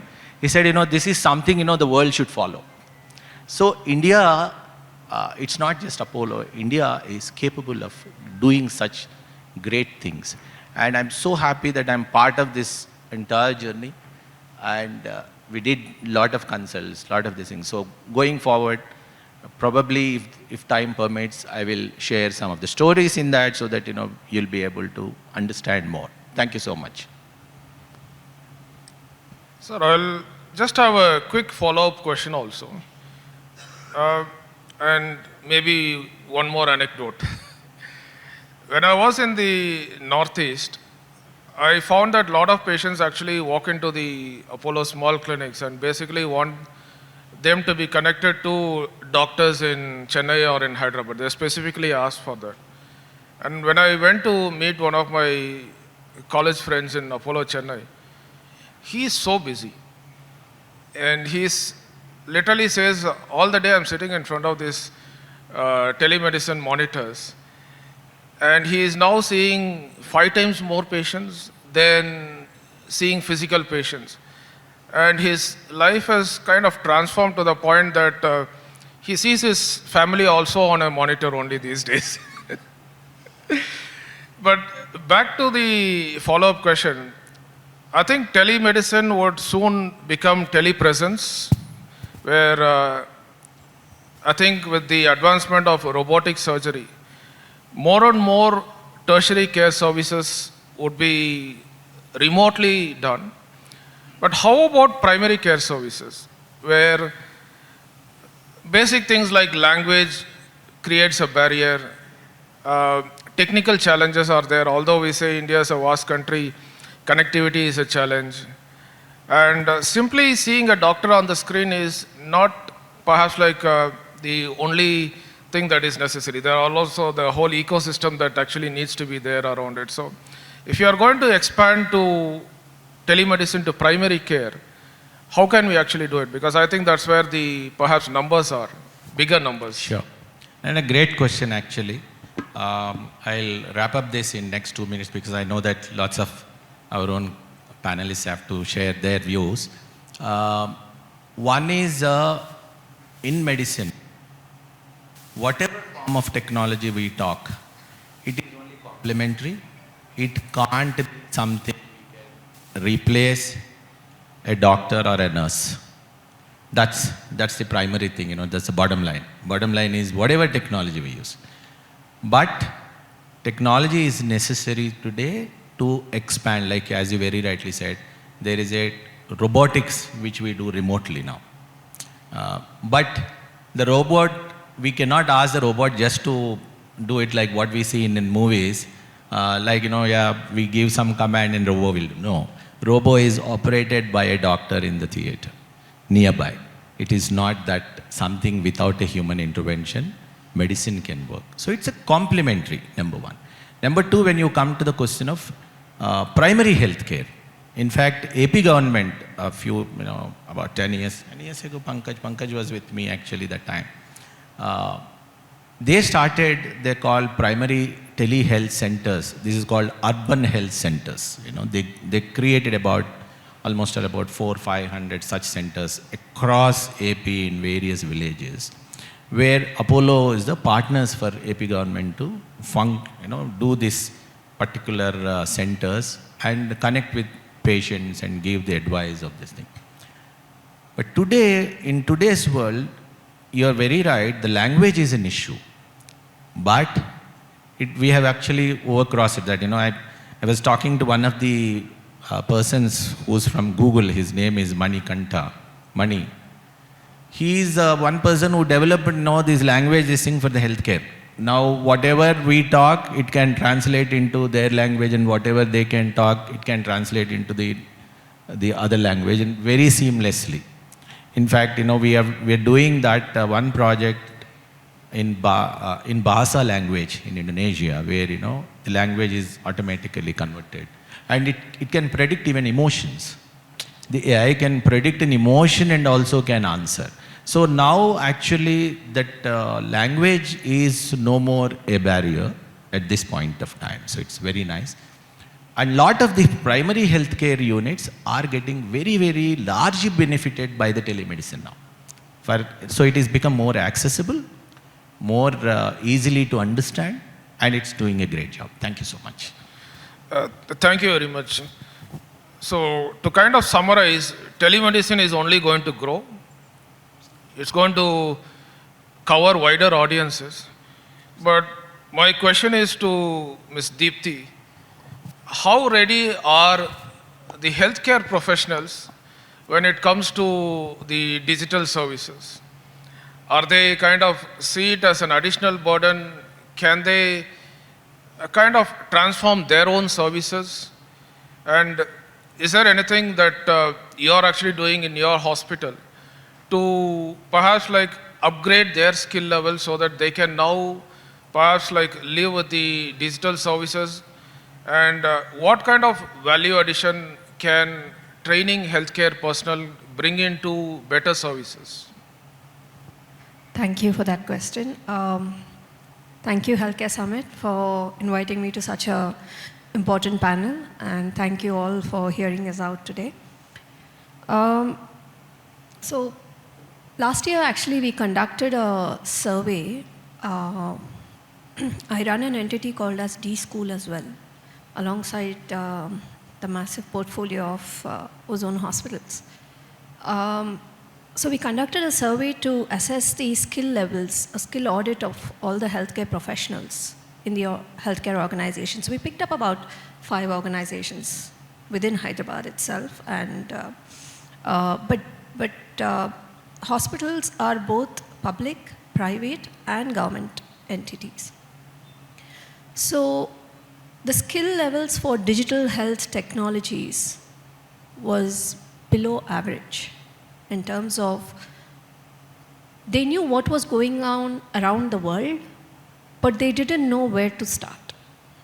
What is the starting point for each organization is different. And how much you know is not in question. What to do with how much you know is in real question. So we have curated a program post that with this audit report, and we have put into the program all of the digital health technologies alongside some of the very key topics like change management.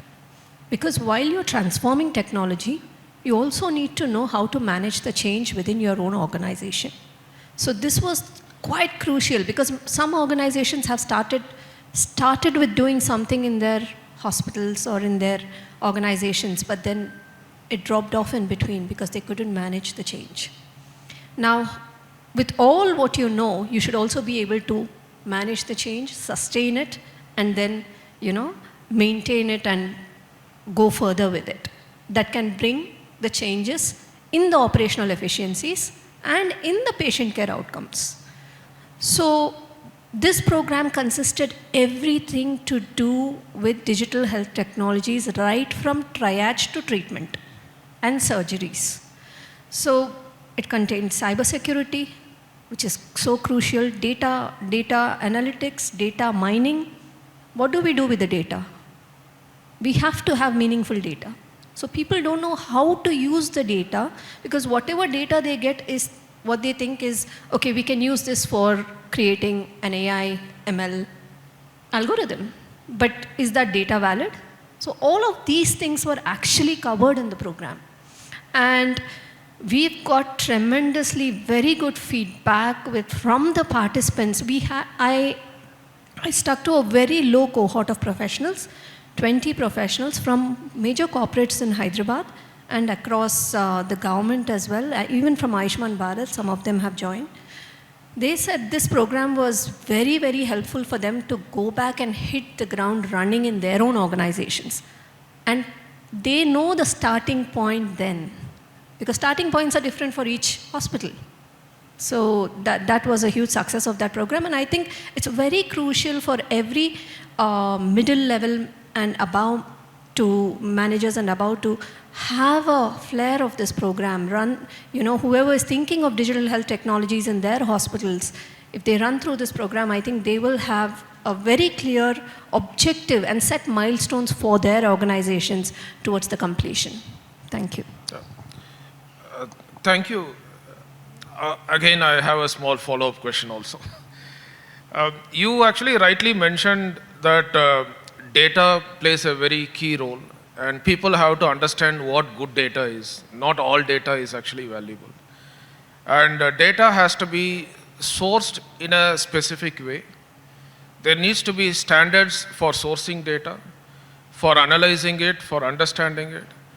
And you also have substantial experience working in the United Kingdom, the National Health Service, where relatively Europe's regulatory system is considered definitely above average if we use our country as the baseline. Not the best, but how do you compare the digital health standards in UK versus India? But I guess the more relevant question is, how can we get ourselves up to speed and then perhaps create some kind of national standards, especially on the sourcing side? So very relevant question. I think I keep getting asked this quite a lot, as in I have had most of my experience in the UK as a Commissioner of National Health Services in central London. And I keep getting asked the question that, why don't you replicate the systems here? Standards are very good there. Why don't we you bring the systems here to replicate? But we can never replicate a system. We cannot compare, we can only compare apples to apples, right? So it is not, the system there is public health care. We all have to go to the basics and understand it's public health system. National Health Services is public health. And in India, most of it is private health care. I would say almost 80% is private healthcare in India. And when it comes to the standards of national health services, they are very tightly regulated with the regulatory bodies across the United Kingdom. I'll give you a very relevant example where many of us think that the UK systems, yes, definitely they have a very good standard, but a very small example is where though the systems are that tightly regulated in terms of data protection, in the United Kingdom compared to what it is here. But the other side in the United Kingdom is if a patient has to get a GP appointment, I can't tell you how much they have to wait for a GP appointment in the United Kingdom. But here you can reach out very easily to a GP. You can just, why is it? Because we pay for the service here. There it is free at the point of care. One cancer patient had called the GP practice to get an appointment after being diagnosed for cancer. Now, the NHS has a very tightly regulated system with the KPIs that we monitor, saying that a cancer patient has to get a first appointment within 6 weeks. The patient called the GP to get an appointment on the 28th of March, and the AI automated system has said that your next appointment is on 13th, 2026. So what are we talking about here? What lag are we talking about here in terms of the systems, not the standards? So there is a lag, or there is a kind of a gap in every system.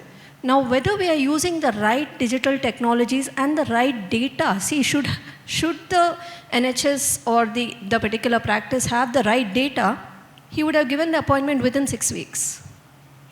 So, is it the system? Is it the process? Or what is it to do with the entire? So, but in India, you directly go and get to see a doctor, oncologist. Don't even need to see a GP.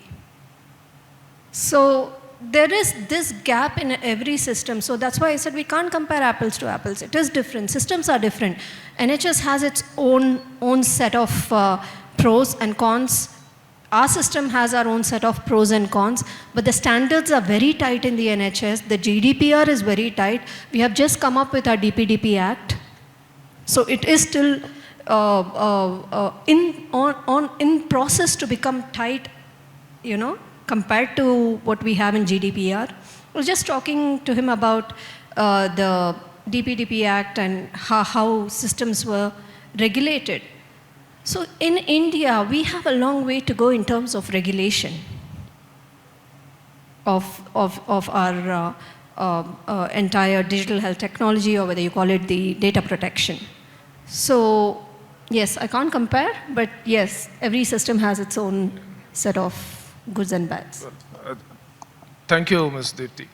I think the summary here is what happens in NHS broadly stays in NHS. We can't copy paste it and implement those rules here. What we actually require is a set of Indian standards which relate to what actually happens on the ground. And to give a quick example, if you look at Indian government hospitals, any tertiary level hospital, you go there between morning 7 o'clock and 10 o'clock, at least a couple of thousand patients walk in. Any district level hospital, teaching level hospital. Something as simple as registration, there is no system on the planet which can register 1,000 people in an hour. That's not possible.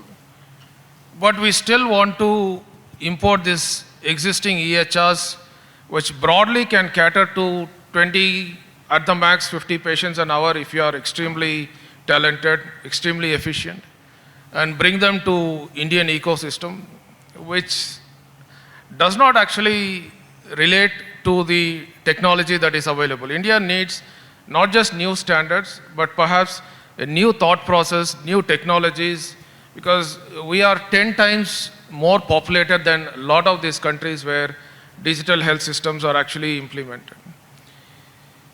But this is where telemedicine can hopefully help at some point in time. It's already helping. And this is where we think AI, if it is built on Indian data, built for Indian ecosystem, can potentially help us. And we have here Mr. Nitesh, who will explain to us his experiences on building AI systems that can help us with better operations within the hospital. And perhaps we will expand the discussion on how we can take it outside the hospital also. Mr. Nitesh, please. So thank you, Dr. Suresh, and thank you, HealthCare 360 for inviting us, and thank you all for being here. So, so in hospital operation, so I'll go to the basic principle. So the basic principle in operation, we all look at the efficiency and get more efficiency and drive down the cost. So what AI does is basically works on three principles. As I understand, is one, it has got the capacity and capability to analyze large amount of data, do it whether it is prehistoric data or also at a real-time basis. And then that analysis is done as a breakneck speed. Basis that data, it also has a speed and capacity to actually predict or do forecasting or modelings. And then if it is trained well, then it will give you ability to execute what needs to be executed basis the forecast or the prediction. Again, that is done at a breakneck speed, and again that also generates some data on a real-time basis, which again gets predicted, analyzed, and recalibration is done. Now, this is how I understand that AI helps increase the speed and increase the precision, thereby reduce the waste, improve the efficiency, and drive down the cost. Now if you implement this principle in anything, you will have improvement in hospital operations. So for example, I was reading about a use case where in Johns Hopkins, they've reduced the patient wait time in ER. Of course, US system also works mostly like the way you work in UK, and if it's an elective thing, you have to wait. My own sister-in-law had to wait for about a month for an MRI. So, but at least in ER, this has to be done on a priority because you are dealing with life and death. So they could reduce the wait time by 30%. Basis on, they integrated the AI with their ER patient flow modules. And what it did is, it did the historic data analysis and also real-time basis the demand, basis the season. So for example, that you have a lot of patients come to your ER when in winter, which are more related to asthma or more related to cardiology, with heart attacks and all that. You have more patients will come with GI issues, especially in summer.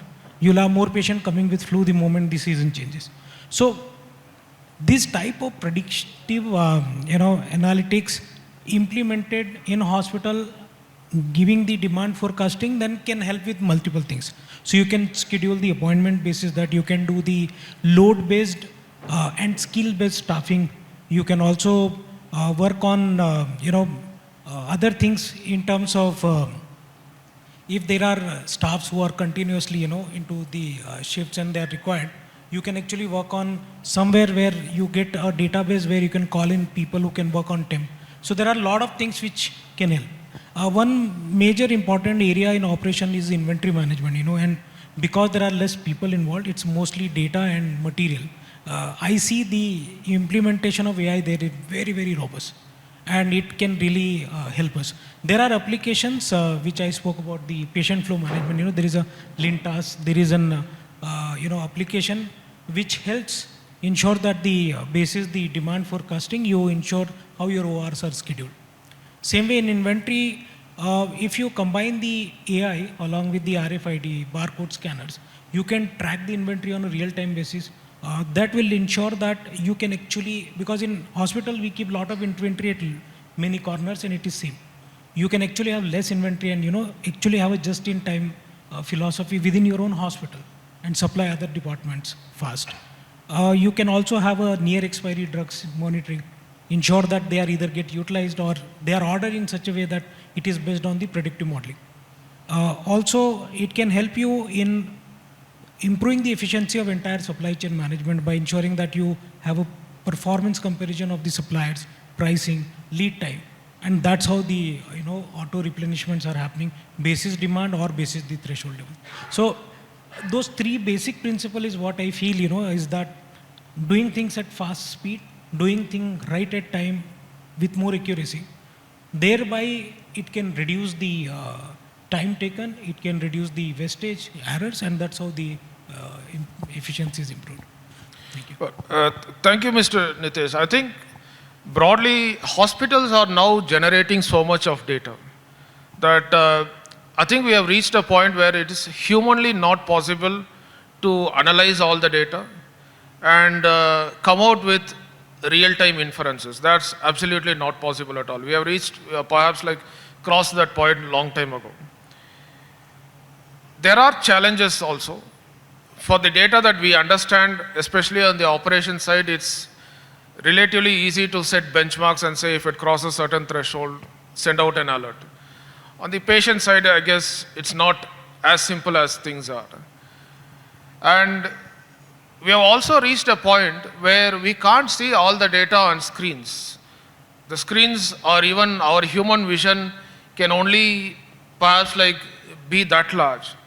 So this is where we are also now reaching out to augmented reality, virtual reality, where we will be able to see perhaps a lot of this data in layers, in 3D.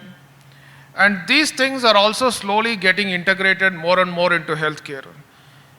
Even something not as simple, but like patient surgeries. If you'd want to give it a try, instead of doing it on a patient where we used to do it long time ago, where everything was trained on patients, but that was the time where you used to get hundreds or thousands of patients in OP and IP.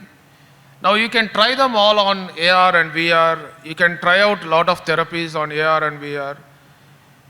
We will hear from Mr. Nitesh what are all the areas where augmented reality or virtual reality can actually be integrated in healthcare, and perhaps like AI with AR and VR can perhaps like do even more wonders now. Thank you for the question. So again, going back to the basic principle. So virtual reality, what it does, or augmented reality, what it does is it can simulate and create different environments, and thereby giving a very interactive and immersive experience to patient or to healthcare professional.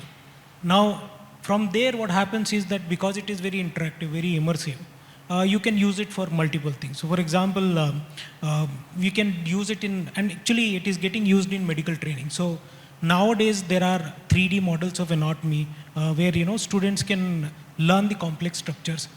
Even for surgical training, with haptic feedback, you can actually train surgeons on dissecting the virtual organs, and with the feedback they actually get a feel of the tissue.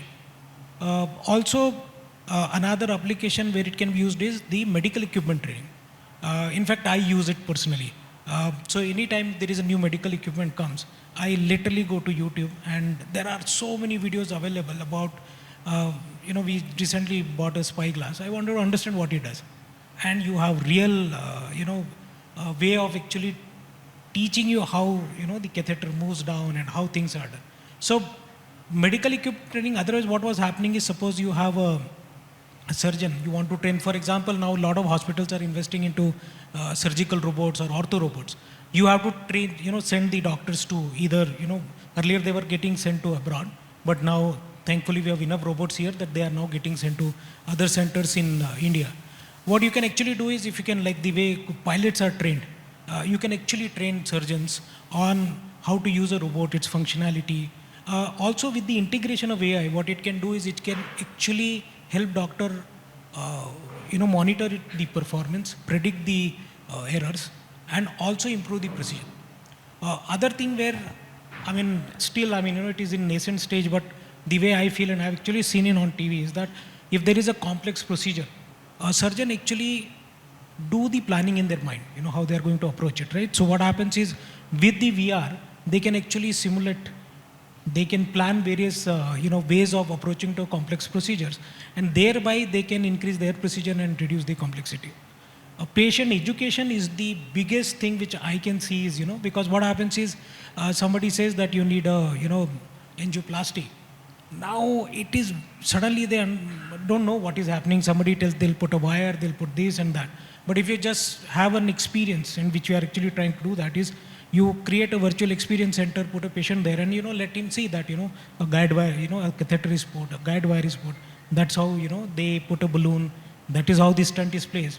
And by looking at that, lot of anxiety will be reduced, because, I already know what I'm going to go through. The one most important area which in India it is less, but abroad it is getting used, is the pain management and rehabilitation.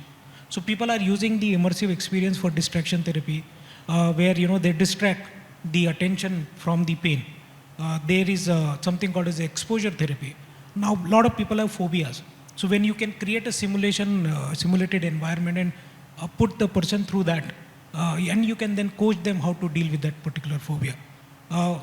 Other important thing is like cognitive rehabilitation, neuro rehabilitation, where what they do is they simulate the task or games through that, make it more interactive.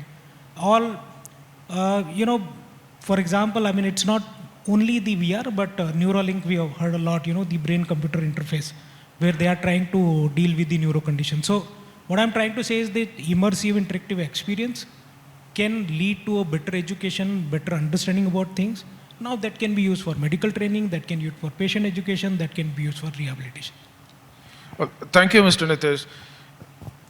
The bottom line broadly is all the things that we cannot perhaps do in real life, or the things that's going to take a lot of effort, resources to do in real life can be simulated on VR.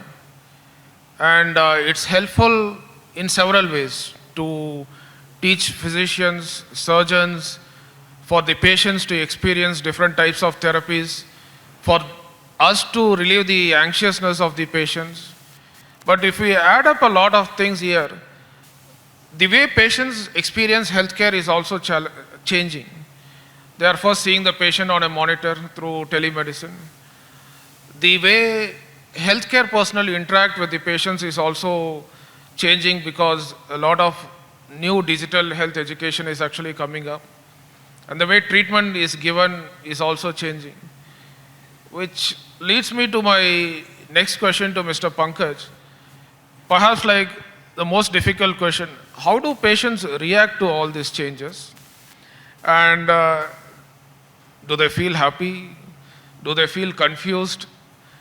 And how can we actually transform the patient experience also with so much digital transformation that is actually happening all around them? Mr. Pankaj, please. Thank you. Thank you so much for making me a part of this esteemed panel. On the point of patient experience with respect to healthcare, I guess healthcare has an inherent capability to adopt to innovations anyways. Doctors have always been, getting into new kinds of innovations, upgrading themselves and so on and so forth, which has now started to move on to the patient experience part as well. So, as you said correctly, in terms of how it affects patients, obviously there are a lot of positives to it in terms of the enhanced access, as we spoke about. You spoke about starting from telemedicine. Now telemedicine or virtual consults, especially for the primary consults, have become a norm. If you see anywhere across all the hospitals, all major hospitals, even the government setup has access to virtual consults for patients. So the access to healthcare services has gone quite a high bit in terms of, the way people used to wait for, doctors outside the chambers. Right now they can schedule the time according to what they want to, when they want to see the doctor and stuff like that. So definitely in terms of access to the healthcare, that is improved. That is one thing that is there. In terms of understanding, as Mr. Nilesh rightly pointed out, of what to expect, right, in terms of when they're going through a particular procedure, when they want to look at a particular service from healthcare, or what kind of treatment they're looking at. There are a lot of options available digitally, patient education material, which can put down to rest a lot of fears, a lot of anxiety, a lot of other things that they have in mind. Then also on the part of communication as well, right? The way we used to communicate earlier, right? It was usually the patient coming to the hospital, or the hospital over the phone or things like that. The communication between the patient, the caregivers and the others involved within the process has improved a lot. And I see that we are running bit, so I'll just quickly finish this point since Sunny pointed out. So I guess, yeah, there are both pros and cons for both in terms of the patient experience. But in my view, digital technologies have helped more pros than any cons. There are a little bit of confusion, but I guess went of more and more easier technologies that we are bringing in. I don't think there would be any challenges as such that digital technology will face in terms of patients being confused with respect to what they want.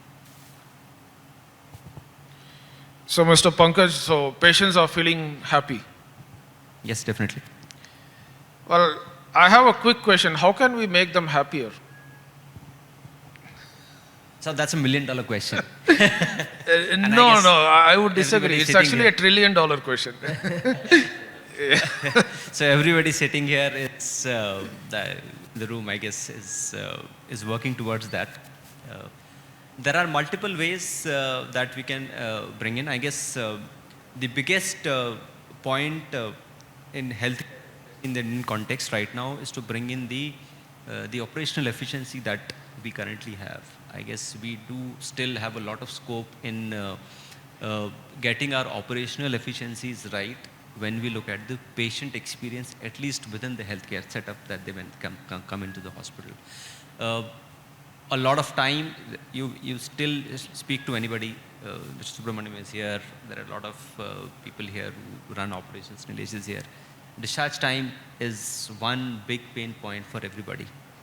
There are a lot of innovations that are happening around this, but still there's a lot of interoperability challenges, especially when the insurance patients are rising in numbers with that. There's a lot of interoperability challenges which force the timing of the patient discharge to increase, for example, right? A very specific example. That creates a very bad experience for the person. In the morning, the doctor said, okay, you can go home today. And then by evening only they are going home. So that creates a lot of, bad experience, as I say, with the patient. So that is one definitely thing. Operational efficiency is one thing that will make patients more happier. The way we treat the patients, I guess, other than that, in terms of clinical advancements, there are a lot of advancements that are already made a lot more happier than that they were earlier. Well, thank you, Mr. Pankaj. Well, we started off with Mr. Subramaniam, so we'll perhaps end with the next Subramaniam. Healthcare is a $1 trillion industry, but as we see here, there are a lot of things that actually work great. Telemedicine on its own works great. VR on its own works great. AI on its own works great. The challenges are in integration. The challenges are in the technology platform on which it actually sits. Challenges are in the interoperability. So these are all the challenges. And my request to Mr. Subramaniam is how can we address these challenges? So obviously there are different ways we are having a technology used in the healthcare. Basically the technology actually enables healthcare from reactive to proactive particularly, right? It is in different ways, either it may be AI or in device technology or maybe in multiple ways, right? So of course we are having too many challenges to get into this, but still we are able to do that in multiple ways. One is that if you take particularly you say that we are having a common preventive health checks, right? We are having a preventive health checks where we use that slogan that prevention is better than cure, right? So now technology actually enables this prevention, right? Even a better way. Like we are using currently Apollo Pro Health. Pro Health is a program where we are having a health checks, which is beyond the regular health check, where it actually enables the AI and analyzes all the data and predict that, so whether the patient is going to have a different difficulties in coming future, right? And it also follow-ups with the patient and gives that continuous care for it, right? So that is one thing. So, and there are different technologies where we are using it in medical imaging, right? So where it can enable even radiologists or other doctors to find it out cancer and other diseases, right? Efficiently and in advance, so that it will help doctors to give more treatment better way. And similarly, even there are a lot of health apps we are having, health devices we are having, right? So all these technologies are there in the different manners, right? But yeah, there is a challenge that using this technology in a better way, like you say, we are having a data, right? So the data is not utilized in a proper way, to enable the technology and give the patient better treatment, right? So if you see that, particularly like data interoperability, so if we take one particular organization, the data belongs to that particular organization, right? Now at least corporate companies or group of companies, at least they are having a common data lake, right? But this should come in the global way. At least India level, we can make, at least for India government, I think that is going to, it started, but it is not yet implemented all the way. So once that comes, yeah, so we can use technology in a better way, particularly AI. And then we can give a patient treatment in a personalized way, right? It is not that every patient having the same, even though they are having the same disease, it is different from patient to patient. So if we are having a proper data and use the technology on that, so we can give you a patient-wise, personalized way, we can give the treatment. Well, thank you, Mr. Subramaniam. And I guess we have all been enlightened with the innovative things that are happening in healthcare. And I think for all the things that we cannot answer, hopefully AI will answer very soon. And on that positive note, looking forward to AI guiding us in the near future. Well, thanks a lot for the panelists, and thanks a lot for patiently listening. Thank you. And I'll hand it over to Mr. Sunny. Thank you very much, Dr. Suresh. 1 minute. I think, the end of the day, what we require is, you asked me one question, how can a patient can be more happier? My answer is, I belong to a generation where you treat patients, don't treat technology. That's all. If you treat patient, they'll be very happy. Don't treat technology. Technology is just an enabler for you to, treat patients better. But if you forget patient and start, looking at the technology and the machines and all, that's not the answer. That's not healthcare. That's not medicine. Thank you.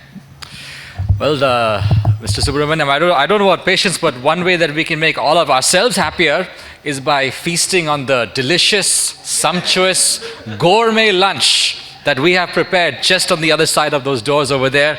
So thank you all very much for sharing your food for thought, and now it's time for food for stomach. So as I said, we shall now break for lunch, and lunch is waiting for us on the other side of the doors.